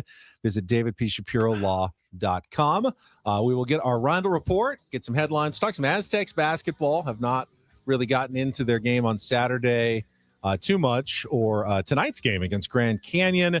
And we'll also have our biggest fan contest announcement when we return. Final hour of Ben and Woods ahead on San Diego's #1 sports station, 97.3 The Fan. Don't go away.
Broadcasting live from the Bill House Studios. We know how. Final hour of Ben and Woods on a Tuesday. I will be anchoring the news tonight. It's been a while. Oh, my kids are going to be so happy. Got the call from the bullpen. They want the right-hander to come in 4 o'clock, 5 o'clock, 6 o'clock, 7 o'clock, 11 o'clock tonight. Holy smokes, dude. Here we go. Catch me on ABC Channel 10. I love it. Probably some rain aftermath coverage. Oh, the aftermath of the rain. Coverage. I did see a local news yesterday. They panned to a guy, and he had a slicker on, and he's like, listen, just my advice is just be very careful, drive very safely out in this weather. Find the trees that were felled during the storm and what kind of havoc they created. Fallen trees can be very dangerous. Should be a fun one for you tonight. Yes. Hopefully no Hitler stories or anything tonight. Know. You never know. Yeah. I don't get to pick the stories. You never know with Ben Higgins. It's true. I just read them Anchorman style. Sure. And if you put a question mark, I will read it. Read it as a question. I'm as close to Ron Burgundy. So am I. Adolf Hitler. Yep, there he is. I read what is in front of me on the teleprompter 100%. in the way that it is written. Yep. Panties. You can get me. You can get me. I will read the biggest fan announcement the way it has been given to me right now. Congratulations to today's biggest fan, Maria Canedo from San Marcos. Give us a call within the next 10 minutes at 833-288-0973, and you'll qualify for our grand prize, 20 tickets for you and your friends for a night in our Odyssey suite and a Padres game with all the fan staff later this season, catered by Spiro's Mediterranean Cuisine. Remember to register your name at 973thefansd.com/biggest-fan. This is pretty brilliant. JZA.com says, Paulie should interrupt Ben while he's anchoring. Just walk onto the set. I just walk into the sky. Sit down, just do it. Hijack the Higgins report tonight. Yeah, it would be amazing. Maria, you've got 10 minutes to call us, 833-288-0973. We'll be looking for your call while I sit silently and enjoy today's headlines on the Rindle Report. You don't have to sit silently. You can participate. All right, but not too much, apparently. Right. And get things started here with our today's edition of the Rindle Report. Now tuned into the greatest. Welcome to the Rindle Report with Paul Rindle. Hi, Paul. All right. 2 stories from the world of sports that we haven't gotten to yet. We'll start off in Major League Baseball. And 1 story that you didn't know you needed. Are you laughing, biatch? It's the Rindle Report Hey, Paul, how you doing? Okay, how are you? on 97.3 The Fan. Are you ready to bless the mood? I need some help, please. That was good. Can I get a yeah? Oh, yeah. All right. You tell me if you need any help, because I just saw a story that would be great for the Rindle Report. Oh, But More otherwise- live golf. No. Just give me 1 second here. Oh, my God. Okay, go. The new sport that debuts today at the Winter Olympics is called ski mountaineering, Skimo. It's basically skiing except no chairlift. You just have to climb up the mountain and then ski down. Oh, my God. Oh my God. Sounds like the worst sport ever. Doesn't it sound like the worst thing? They have to just climb all the way to the top and then ski. When I went to ski and Telluride last year, we got to what I thought was the top of the mountain. And I asked my father, I go, what are those guys doing? He goes, oh, they're all hiking to the top of that little peak. I go, for what? Ski and he goes, mountaineering. To ski. And I go, that's ski mountaineering. But Skimo. we're up here already. He's like, no, they want to go a little bit higher. Skimo. He's like, any interest? I go, no. Are you kidding? Not even a little bit. I'm out of breath from riding the chairlift. You want me to put those skis on my back, hike up that, I don't know, 1,000-foot glacier or whatever it is? No. I finally watched Free Solo last night as well. Oh, did you? Yeah. It's anxiety ridden. Crazy. Anxiety. Anyway. What were you saying, Paulie? I don't know. Something about the Rindle Report. Let's see. Where do we get started today? It's such a good bit. You know what? We'll get started. Not the biggest news of the day, but some significant news in the MMA world. Ronda Rousey is back and making her way back to the octagon later this year. Yeah, she's fighting Logan Paul. Did she retired, for right? $1 billion. She has not fought in a MMA event in 10 years. 10 years. 2016 was her last event. Don't know why this fight, but she has announced that she will be fighting Gina Carano on May 16th at the Intuit Dome in Inglewood. Man. And this will be promoted by not Logan Paul, but Jake Paul's Most Valuable Promotions event. Is going to be streamed live on Netflix May 16th. I don't know if that does anything for you, but I mean, she was a huge name in sports and entertainment. She went to WWE, somebody said in the chat. After. Yes, that's right. she has not been in the octagon, in the MMA fight since 2016. So is it like she had kids? Is it like riding a bike? MMA? It doesn't feel like it would be like, oh no, it's just like riding a bike. I don't know anything about like getting punched in the face. No. Just, you know, I don't know anything about Gina left. Carano, so I don't know if she's a current superstar. Or if, Ronda's going to get her ass kicked. I have no idea. They're going to face each other at 145 pounds. Fight will be professionally sanctioned. 5 5-minute rounds using 4-ounce gloves in the steel octagon cage. Man, May 16th. I wonder why they Netflix. decided to make it an octagon rather than a rectangle or a square or a hexagon. Or This actually calls it a hexagon cage. Oh, Maybe okay. Different styles or different cage. dodecagon, Hey, Money. 12 sides. A Money nails it. He says getting a knee to the face doesn't seem like No, riding it a bike. doesn't. Yeah, exactly. Like it's a forgot lot. what that felt like. Yeah, It that doesn't sucked. like I that remember at it all. sucked then. Gina Carano is 43 years old. Okay. And Ronda Rousey is 39. All right. So Man, all right. Well, if it's on Netflix, I remember. I'll probably tune in. it'll be on Netflix Yeah. in May. Yeah, All I'll right. tune in. We will Milfs, move on. Moms I'd like to fight.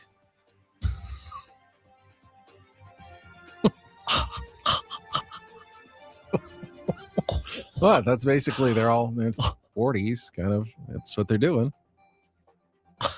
Scared me to death. By the way, scared me to death. 8 years of 8 years. him not even saying like damn. Yeah, And you ass. thought today he's just Today. like screw it. This is the day. MILFs. After his Acronyms can stand for anything you want. after his sexy video for the weekend, nothing would shock He's me. just unhinged He's now. unhinged and pervert. My neighbor walked up to me again.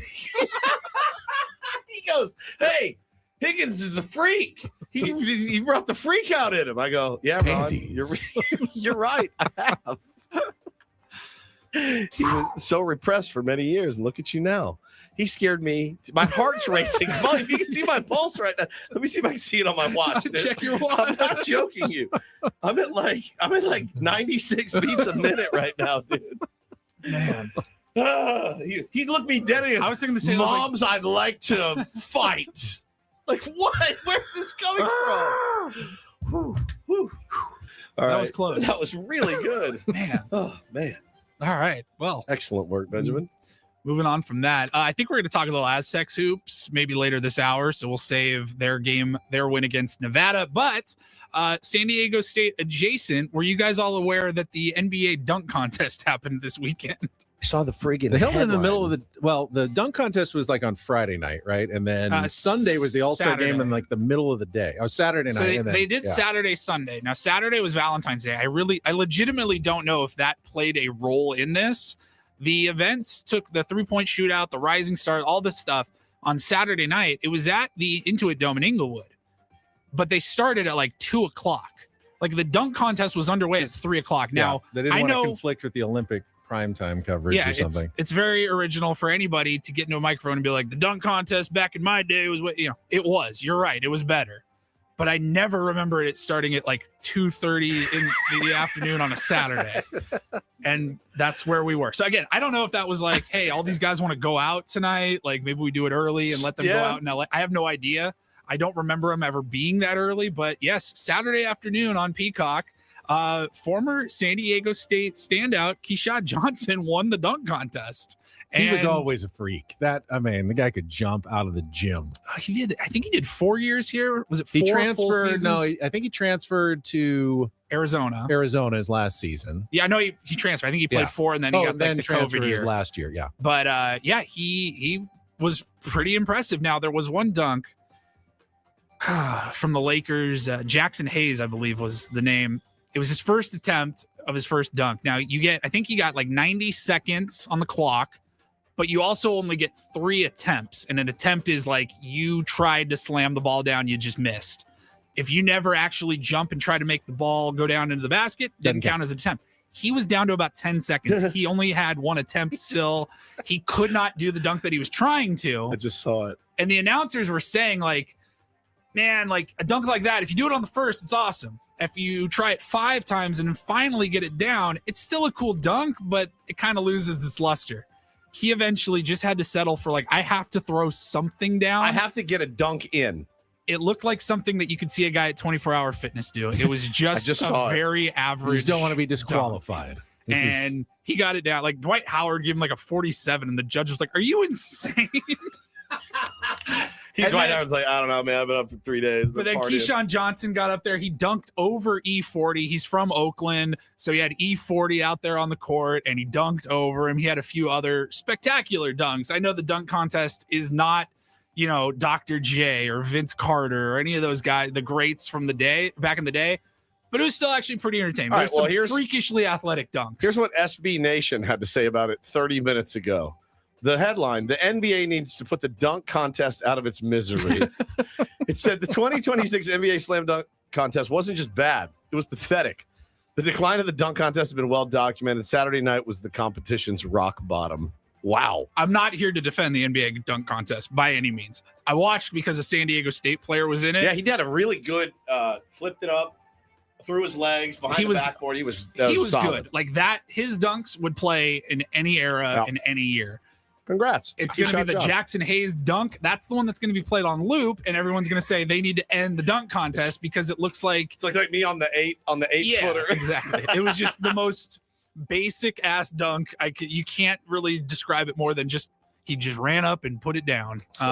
The game, I didn't watch it, but it got pretty decent reviews. The new format with the world team, the old Americans and the young Americans. And what kind of ending was it?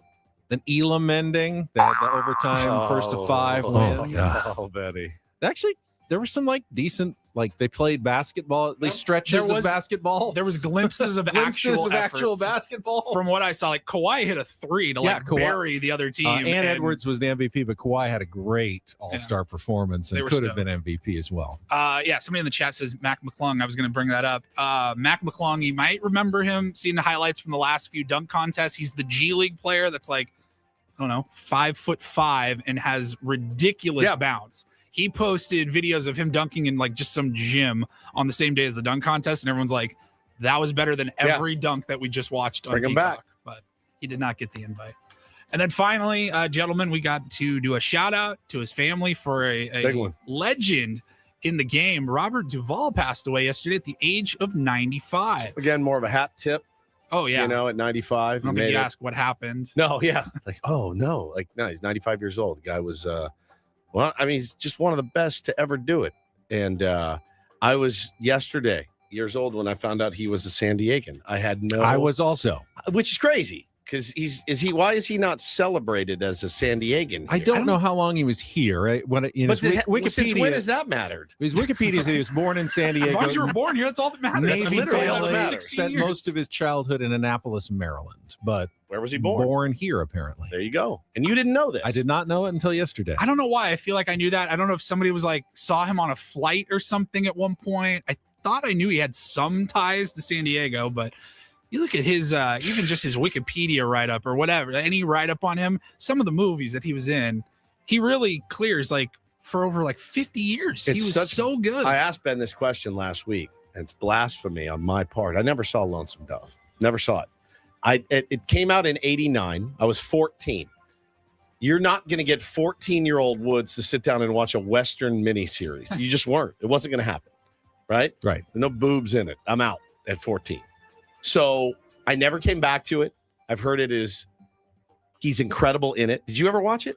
I never watched the miniseries. I read the book. Okay. By Larry McMurtry. He wasn't in that. It was my mom's favorite, though. She read the book, watched the miniseries, but I didn't watch it with her. So I missed that one, obviously. But, of course, Godfather. My God. Yeah. Godfather 2. We had the Natural. The clip last week when we were playing Take on Woods. I love the smell of napalm in the morning. Apocalypse Now. Robert Duvall. I mean, incredible. Now, it tripped me out, too, because my grandfather, my pawpaw, we called him, it's identical. It's an identical match. Days of Thunder, when he plays the old mechanic and whatever, they wears this cap up high on his hat. They could be twins, dude. So every time I saw the movie, I was like, it's It's identical. So when he passed, I got really sad because it reminded me of my grandfather. Colors. He was amazing in Colors with Sean Penn. Dude, the guy was unbelievable. You saw him in a movie and you went, Sling Blade. Yeah. Oh, my God. I liked him in a couple of smaller roles, somewhat more recent, like in the last 20 years. Crazy Heart, he was in with Jeff Bridges. He owned the bar or whatever. That was his buddy. And then, oh yes, he was brilliant in that. That's right. And then How did I forget that? There was a movie from like 04 or 05 called Secondhand Lions with Michael Caine. Haley Joel Osment is like their distant nephew. They're just two old buddies, and they tell kind of their life story as a story to him. And it was really good. Like, highly recommend. You brought that up during the break, and Woods and I both agreed. Michael Caine, Mr. Destiny. Yes. Underrated movie. Underrated baseball movie. Jim Belushi. Yeah, Jim Belushi. Gets to go back and hit the home run as a kid and win the game instead of striking out. Gets the girl. His whole life has changed. His whole life changes, but not the way he thought it would. Mr. Destiny was so underrated. Love that movie. I did too. I've watched that 50 times. Wonder if it holds up. I don't know. I'm going to check it out. All right. Thank you, Paulie. Good job. I did see. Is this Maria? Let's go out to the phone lines. Maria, are you there? Yeah, this is Maria. Maria, congratulations. You called within the 10 minutes. I saw you there. You did it. You have qualified for our biggest fan contest. Congratulations. We'll let you know at the end if you win the grand prize. Thanks for listening to 97.3 The Fan. Okay, thank you very much. Yep. This Yeah, hey, what's up? That's Ben. Yeah. Hey, Ben, this is Albert. Hey, Albert. Hey, Albert. How you doing, man? Good to talk to you, buddy. I'm pretty good with my mom. Oh, congratulations. Yeah. Congrats to your all right. mom. Let's good luck to you guys in the biggest fan contest. See you guys. There you go. Definitely. All right. Good luck. All right. We will take a quick timeout. Enjoy the winners celebration. Okay. And then we'll talk a little Aztecs and then spring training. Sammy going to join us at the bottom of the hour. Stay tuned. More Bennett Woods on the way on San Diego's #1 sports station, 97.3 The Fan.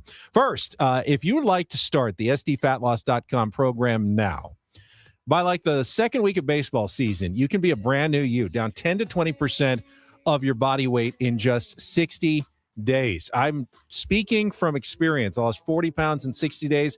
I have kept the weight off, and I'll tell you, I was hesitant about the GLP-1 injections, and I think for good reason. The studies have found that a lot of the weight that you lose in GLP-1s is muscle, not fat. And when you lose muscle, it makes it even harder to burn fat, which makes it harder to keep the weight off. And you have to keep taking the injections, and they can get really pricey, $3,000 to $5,000 a year. Why not just do a program for 2 months?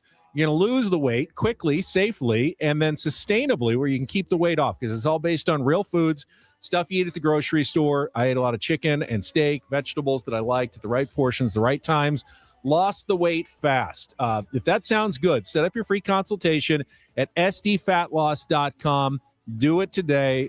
You know you were making those New Year's resolutions. Doesn't matter if you didn't stick to them. Start them new right now. And by the second week of the baseball season, brand new you. We're already in spring training. I mean, it's right around the corner. Just think about it. Go to sdfatloss.com. Again, get your free consultation. sdfatloss.com. Results may vary.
Hey, player, this is all yours. This room with this view. This speakeasy with this cocktail. Hey, could you make that too? The spa with this. Ah. And this pool on this roof. This is all for you. The all-new Hamul Casino Resort, now open.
We have to get to the Tony Vitello stuff tomorrow. It's that's riveted. fair. I'm riveted. Yeah, there's some audio we have to It is dive into the new Giants manager. It's unbelievable. Pretty nuts for week one of spring training. I have a lot of friends that are Giants fans too, at least people I follow on Twitter. And then it's just like, they're coping a little bit. Like, I don't see what the big deal is. Just stop talking about it. Stop talking about it. We've all been there. But it is, if you haven't seen it or heard about it yet, we'll dive into that tomorrow. And they've asked him about it already today. So it's never going to stop for him.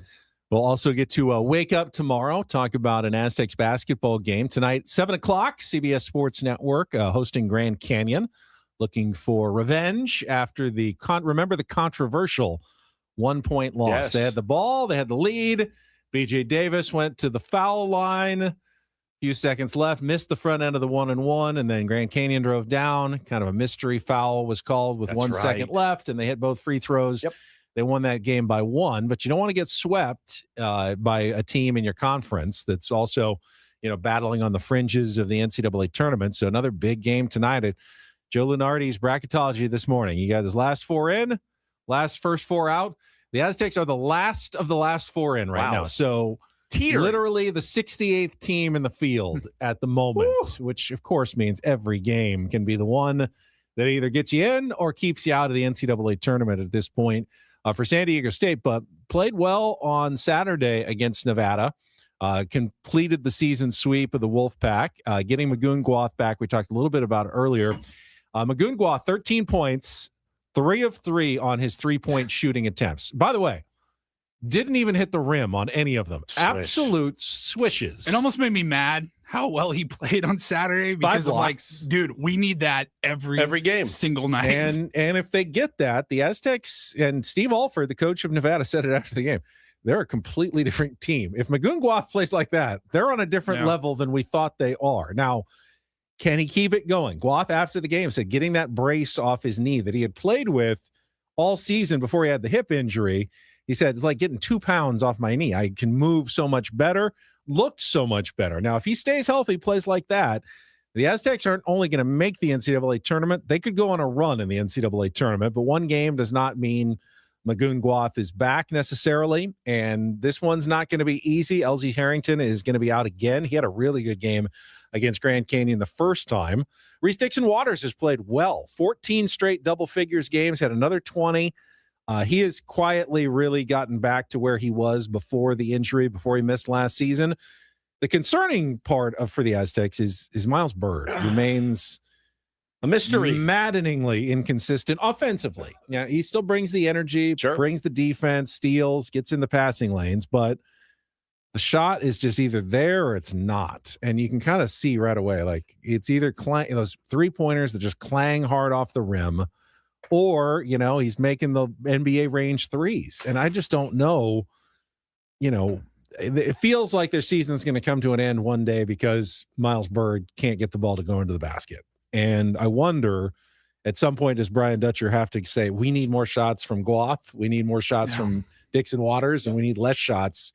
It's a hard thing to tell the guy who came back when they told him he might be a late first round, early second round draft pick in his draft combine interviews. And he said, no, I want to come back to SDSU. And now he's barely averaging 10 points a game.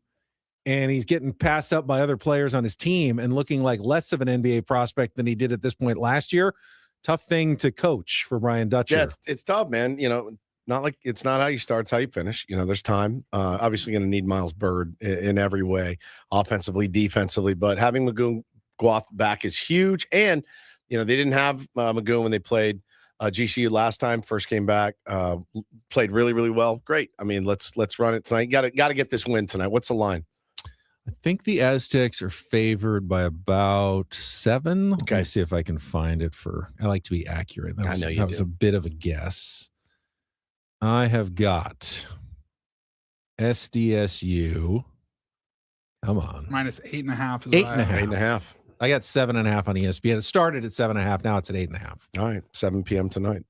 Yeah, but that's a tough team. Grand Canyon's have more NIL money than even San Diego State, they say. So, they can lure guys that are talented. They just don't have the culture and the pedigree that San Diego State does. But this will be their last meeting, and then GCU, part of the Mountain West, and the Aztecs moving off to the new Pac-12 next year. So we'll have that to talk about tomorrow morning. UCSD got their second straight win over UC Riverside. Their next game is a big one. It'll be here on 97.3 The Fan at UC Irvine. Always a conference power. That's not until Saturday night at 7 o'clock. And I'll throw out the SDSU women now, 14-1 in the Mountain West. They won again at Nevada over the weekend. They play tomorrow night at VS Arena against UNLV. So a little college basketball update for you. You just mentioned the San Diego State women. Did we mention their softball team earlier? I did not. It's I was thinking about putting it in to do this. They're 8-2, which is a good start. They're a good team. Listen to this one. 6 of them have been walk-off wins. Good God. And didn't they have 6 in a row? It might have been 6 in a row. They just kept walk-off, like home run, single. I think they got to at least 5 in a row. Yeah, it's been kind of a nutty start for Stacy Nuveman-Denise and her team this year at San Diego State. Yeah, I'm looking at some of these numbers. My God, they got girls that are hitting 500 already with 19 RBIs. And SDSU Kevin Vance, baseball coach, swept their opening series against Long Island over the weekend. Hey. And Brock Ungerich and USD took 2 out of 3 on the road at Charlotte in their first series. I believe they both play tonight on the road. See the kid from Baylor that hit 3 grand slams in one game? What? 3 grand slams in one game. Good Lord. Wow. Unbelievable. Good college baseball this weekend, too. Do you remember the Tatis family? Yeah. That's what they talked about on the broadcast. All right, we're going to head out to Peoria, Arizona. Spring training Sammy will join us next. He's been all over the clubhouse with all the new Padres this morning. We'll get caught up with Sammy when we return. Final segment of Ben Woods next year on 97.3 The Fan.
He just here. I'll show you a little. Just a little. Please don't. Just a little bit. What hurts on you? Nothing at all. A little bit. Nothing. Now, So let's say whatever you're about to touch is the only thing. Let's say It's gonna hurt. Right? All right, yeah. Okay. Pretend your knee hurts. Pretend your knee. It's going to in a second. Right here.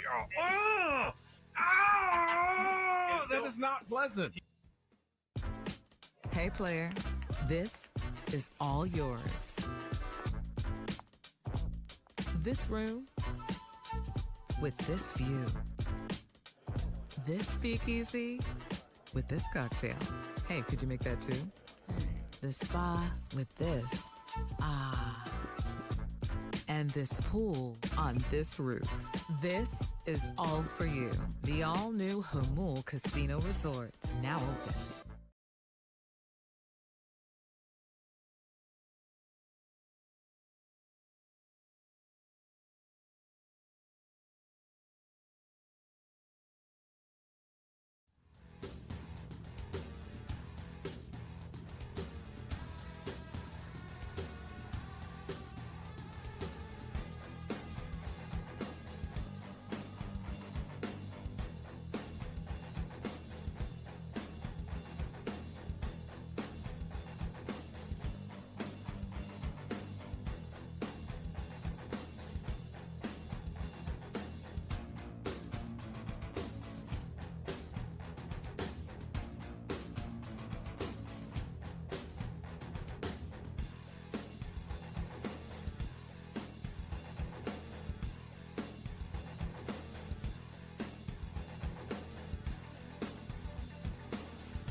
Broadcasting live from the Bill House Studios, we know how. Final segment of Ben and Woods, and it will involve a trip out to Peoria, Arizona to talk to spring training Sammy Levitt, and we will do that right after a check of traffic here on 97.3 The Fan.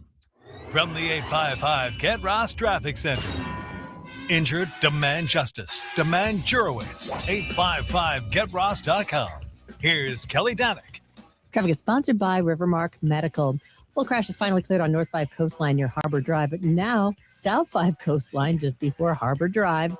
Collision involving a couple vehicles. Looks like one is facing the wrong way in the fast lane.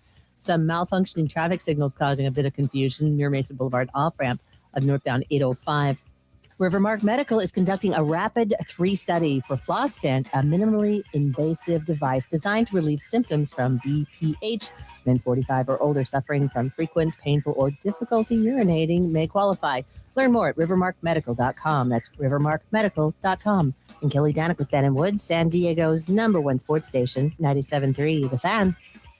Well, Sam Levitt's content is everywhere. I was watching MLB Network. I believe Adnan Virk was interviewing AJ Casso. All of a sudden, video comes on the screen. It says, courtesy Sammy Lev on Twitter. Yeah, buddy. All over the place. As spring training, Sammy joins us from the back patio at the Peoria Sports Complex, courtesy of David P. Shapiro, criminal defense attorneys. Good morning, Sam. Hi, guys. Good morning. I thought about you guys all weekend. Did you? long. Yeah. The moment you get off the air, things start happening. I mean, we went through multiple news cycles since the last time you were on the air, so you were top of mind all week for me. Yeah, don't feel bad for us. You know, it's one of those things. It's like it's just one of those little. It's the business. It's the business that we're in. It's the time of day we work as well. Not a lot happens early in the morning, unless it was yesterday morning that the AJ news broke at like 6:30, right? Like 6:30 in the morning. I was leaving for the gym. My wife goes, Preller extension. I go, what are you talking about? It's 6:30 in the morning. She says, Preller extension. And I'm just lying in bed looking at my phone. Going, all right, well, we would be on the air on a normal day. Yeah. Crazy. And speaking of it being early, I do want to give a special shout out to our fearless leader, Adam Klug, who, despite having 3 young children, throughout the weekend was available to assist in posting all our content and interviews. It's very, very helpful to me. Very early in the morning back in San Diego, but great job by Adam as well all weekend long on what was a very, very busy spring training weekend. Well, he was running double duty because he was posting it to 97.3 The Fan, and then he was going to his own account and just firing off bullets. I mean, he was like on a bender. I was like, is he in a hotel room somewhere? Like his wife kicked him out or something? He just couldn't stop. He couldn't stop. And knowing Adam, he had also enough time to be texting his various producers and hosts with his thoughts as well. Indeed. The guy is sports talk machine. Sports talk machine. So he is very, very helpful. So Sammy, let's take attendance. We saw Walker Buehler and Ty France this morning. Have we seen Herman Marquez, Griffin Canning? Who have we and have we not seen so far? Walker Buehler is here. Ty France is here. Obviously, Nick Castellanos is here. I have not seen Herman Marquez. Now, that doesn't mean he's not here. I haven't seen him yet. I've not seen Griffin Canning either. So those two guys I've not seen yet. But yeah, France, Buehler, Castellanos. Am I missing anybody else who was signed recently? I don't think so. They are all here. And first time we'll see, I assume, Buehler and France getting their work in today. Buehler. I was waiting. I thought we'd make it the whole Since show. we were taking attendance, and one one of them was Buehler. I was Buehler. I knew it was coming. Buehler. And I was hoping we'd make it through, but I knew we wouldn't. I knew it in my heart of hearts. All right, Sammy. Nick Castellanos, certainly an interesting guy. He's a little bit scary. I'll be honest. He's a little bit scary. I've seen a couple of interactions with some fans out there, and I've seen it. His presser. What are your early thoughts on that? And how does he seem to be assimilating? Yeah, well, first on the move itself, I mean, look, I give what the Padres did this past weekend, quite frankly, an A+. Really? For the fact alone that there's not a lot of risk in these moves. Yes. Like in the context of what they need a bat. There's just not a lot of risk in these moves, and that's why I give it an A+. There's no reason to not make the moves they did at league minimum. Minor league deals. Yeah. They need the depth. So to me, over the weekend, I was like, yeah, that makes sense. Yeah, that makes sense. Yep. But tell me what the downside is. With Castellanos in particular, and by the way, again, the A+ is just to the nature of making the moves. Are those guys going to contribute to winning baseball in San Diego in 2026? We're going to find out. But as far as bringing them in, very, very little downside, I think, to every move they made based on the money and based on the types of deals. With Castellanos, I give him a lot of credit. In two ways. Number one, showed up, spoke to the media, and I thought said everything right. Said the right things about accepting whatever role the Padres have for him. I thought his answers about the Philadelphia situation were really good. He didn't take the bait. He essentially said the only regret he has, well, the two were, the way it got kind of emotional for him and the way he reacted with the incident in Miami. But he also just said the only thing I regret is that we didn't win a World Series, that group. So I thought that was a great answer. He's done all the right things on the field so far. He's over there at first base working. He's never played there in the major leagues. He was out there early in the morning, even before the deal was officially announced by the team, working with Ryan Goins, working with Nick Punto at first base. And we're going to see how that shakes out and how it looks, and if he really does get opportunities to play over there. But I will tell you, he's out there in drills working at first base with Gavin Sheets and with some other guys as well. So to this point, he's shown up and done all the right things, both on and off the field. And again, look, I know the numbers have dwindled for him, but I put him in a very different category than, say, Yuli Gurriel or Jason Hayward of last year, and some of the other guys the Padres have acquired this time of year that maybe are in the second half, the back end of their career. Castellanos had 17 home runs last year. If he can just give you some slug and provide some pop and be good against left-handed pitching again, it gives you something that they need. So I just saw very, very little downside in it. Obviously, his relationship to Manny, I think, is significant. They were talking in the clubhouse this morning after a meeting the team had, and that clearly played a role. His relationship with Manny, and look, it's a clubhouse that has a lot of big personalities. What's one more? I really liked it because I think the upside is there. And I was talking to somebody yesterday, like, number one, if he hits, he's going to play. If he doesn't hit, then that's going to be a problem. And if there's, clubhouse stuff going on, any issues, reality is the Padres are not paying him very much, and you cut ties. I think it was 100%. I think as Woodsy, you tweeted out at some point over the course of the last few days, to me, it was 100% worth the flyer to see what he could bring. Yeah, I totally could stomach that one, man. Don't know if you heard it. We got some great analysis from our friend John Marks in Philly this morning, who said, don't worry about the clubhouse stuff. First year and a half, Nick Castellanos, great in the clubhouse. Yeah. After year 3 or 4, maybe starts to it's time to move on from him. And they were at that stage in Philly, but for a while, it's going to be great with Nick Castellanos. So we'll see how that plays out. I want to ask you, though, about what's actually happening on the fields. Saw Joe Musgrove, throwing some live BP. Woods made the comment this morning from the videos that we've seen. You've posted a lot of them. Yeah. Feels like no one's made contact against any of our pitchers yet. Our pitchers, spring training. Our pitchers look really good. You've seen? Yeah, our pitchers are either really good or our hitters are really bad. It's so tricky with the live at bat stuff because there's part of me that feels bad to expose the hitters. Yeah. When they're the ones swinging and missing, and the overreaction to the strikeouts and things like that are just crazy for February 15th on a backfield, But anyway, Sammy, I'm not joking when I say that I saw a Phillies fan watch a video of Bryce Harper taking a swing. He missed, and he goes, "Swing looks slow, man." I'm like, "Oh my God!" It's been like he was getting pummeled on social media too. You're right. I think the pitchers have had the upper hand so far. Now they face some good guys. Miller's thrown a couple of times. Musgrove, King, and Pivetta all through the other day. You're right. Put it this way. I take a lot of video of those at bats, both the big time pitchers and the big time hitters, and I don't see everyone and take video of everyone because I can only be at one place at one time. However, there has not been a swing that has warranted like a post on social media. Yeah, allowed out in a few even days. But there's been plenty of strikeouts, and I'll tell you what, seeing yesterday Joe get out there and take them out, I didn't talk to him about it today.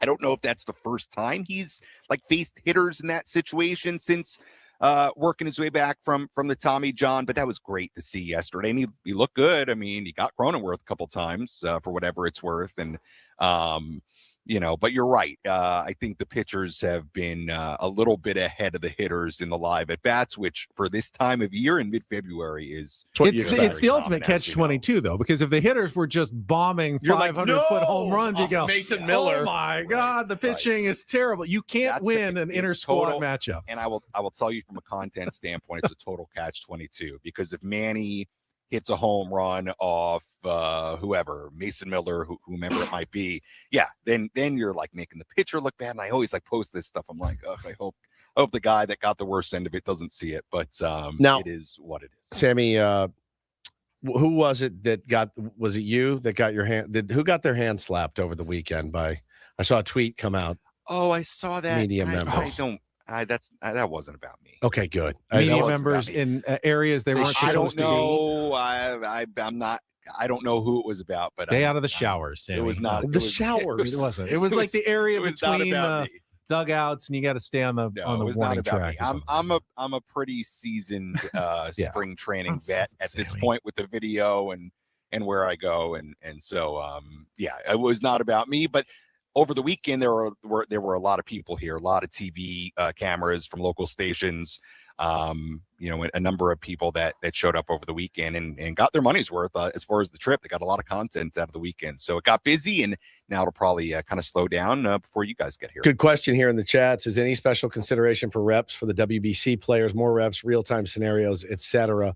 When do they leave? Do we know again when exactly they depart? I believe March 1st. Okay. A week after we leave. Okay. Yeah, I believe March 1st is what I've heard. Okay. I don't know if, I know last time Xander was playing in Asia, I think. Yeah. So he may have left a little bit earlier. They're playing, I think, in Miami. It's somewhere. Yeah, but Yuki might have to leave a little earlier to get to Japan with his team and stuff. For all I know, a guy like a Yuki's going to leave earlier, but I believe March 1st is at least the date or around then when those guys depart. So they'll be here for a little bit longer and be here when I think they'll also be here when you guys are here. And as far as reps, I mean, the only thing I'll say is that they've the position player guys got here earlier that are playing in the WBC, although by the time Manny and Tatis got here, everybody was kind of here already.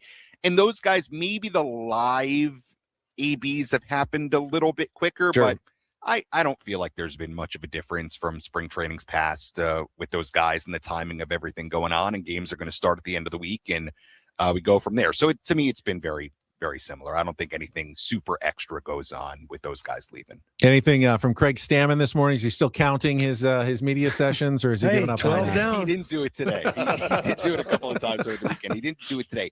Nothing of major note. The only thing that I asked Craig about today, and it's something to just chew on, as the Padres sign Marquez and Buehler, and you've got Marco Gonzalez and JP Sears and all the interest, McKenzie, all these guys that you think are in the mix for the back end of the rotation. I did ask him about Randy Vasquez. Randy, I don't know if you guys realize this, Randy's out of options. So, to me, and I asked him about, hey, a couple of days ago, we talked about Randy having the inside track to one of these jobs at the back end. And I asked him, does the signing of all these guys, does that affect Randy at all, or what he has to prove, quote unquote, at spring training? And Craig essentially said, no, it doesn't affect Randy. From that answer and what I can tell, I'm still, and I think you guys are as well, pretty confident in saying that Randy's going to take one of those final 2 spots. And we're really talking about a battle for the final spot in the rotation. Yep. However, you never know. Guys come here and impress. And could you see a scenario where, Randy ends up as a long man in the bullpen for a little while if they don't, with no options left? I don't know. It does dawn on me a little bit, even though Randy, has done a lot of good things, and you do wonder with some of the underlying numbers, is there going to be regression and all those things with all these new names in the mix? If a couple of guys show up and really impress, does his spot in the rotation get threatened at all? But then again, you consider that he's out of options, and that could certainly play a factor as well. So that was the only thing that I wanted to ask Craig today. But aside from that, I don't think there was anything that was super newsworthy from him. Well, Woods still thinks there is going to be a trade at some point here before the end of spring training. Just my gut. I mean, if they didn't have room for Randy, he'd be an interesting trade possibility. But I agree with you, Sammy. I think he's going to end up as the number 4 starter. Yeah. So I doubt it's something. But I don't know. Do you think there's still a move to be made by AJ Preller here? Never say never with him, right? I think a lot of us here just chat with people on the media side, like, you kind of look at the bullpen and it's such a strength, and it's a place where you could probably afford to deal from. Yep. And you think, would there be a move there? Boy, a lot of teams need bullpen help. Yeah. Would there be a move there as spring training rolls along? So we'll see. Obviously, AJ's been very busy, which has been good for the content machine over the last few days. We'll see. Sammy, appreciate it. We'll see you in a few days. We'll talk to you tomorrow morning. All right, guys. Sounds good. See ya. All of our coverage from Sam Levitt, brought to you by David P. Shapiro, criminal defense attorneys, helping good people regain control of their future when charged with a crime since 2010. Visit davidpshapirolaw.com. I saw this picture yesterday of this guy that put together I think it was 1 million pieces. It was like a 1 million piece puzzle. And I just imagine that's how Ruben Niebla feels right now, where they're like, here's this giant box. All right, go ahead, enjoy it. All the pieces should be there. Everything should be there. So if you could just spread it out on the ground. What's the biggest puzzle you've ever done? Me? 1,000? Maybe. 500? Maybe 500. Do you get your kids puzzles? Or? My kids like puzzles. Puzzle? I don't know. He liked puzzles. I remember that. You liked puzzles when you were a kid. You still like puzzles now, don't you? We haven't done one in a while, but there's something exciting about finishing a good puzzle. No. Is there? Okay. No, not really. Exciting. Finding the corner pieces after a long search. Huh? Satisfying. But I just pictured Ruben and they're going, oh, no. Okay, cool. If you got, hey, you have any more projects you want to throw my way, that'd be great. I'm down. I don't have enough right now. Just keep throwing them. Who else is out there? Andy asked me, got anything left in the tank or no? Brayden and Frank are coming up next. Got a text. Can I share that, or is that for off the air about Brett Rippon and the comments from? Well, you just shared it on the air. No, doesn't matter now. Apparently, I'll let them tell the story if they want. Coming up next, that's it for us. We will be back tomorrow morning at 6 a.m. with more Ben and Woods. For Paulie Reindl, for Stephen Woods, I'm Ben Higgins. Have a great rest of your Tuesday from all of us here. San Diego's #1 sports station, 97.3 The Fan.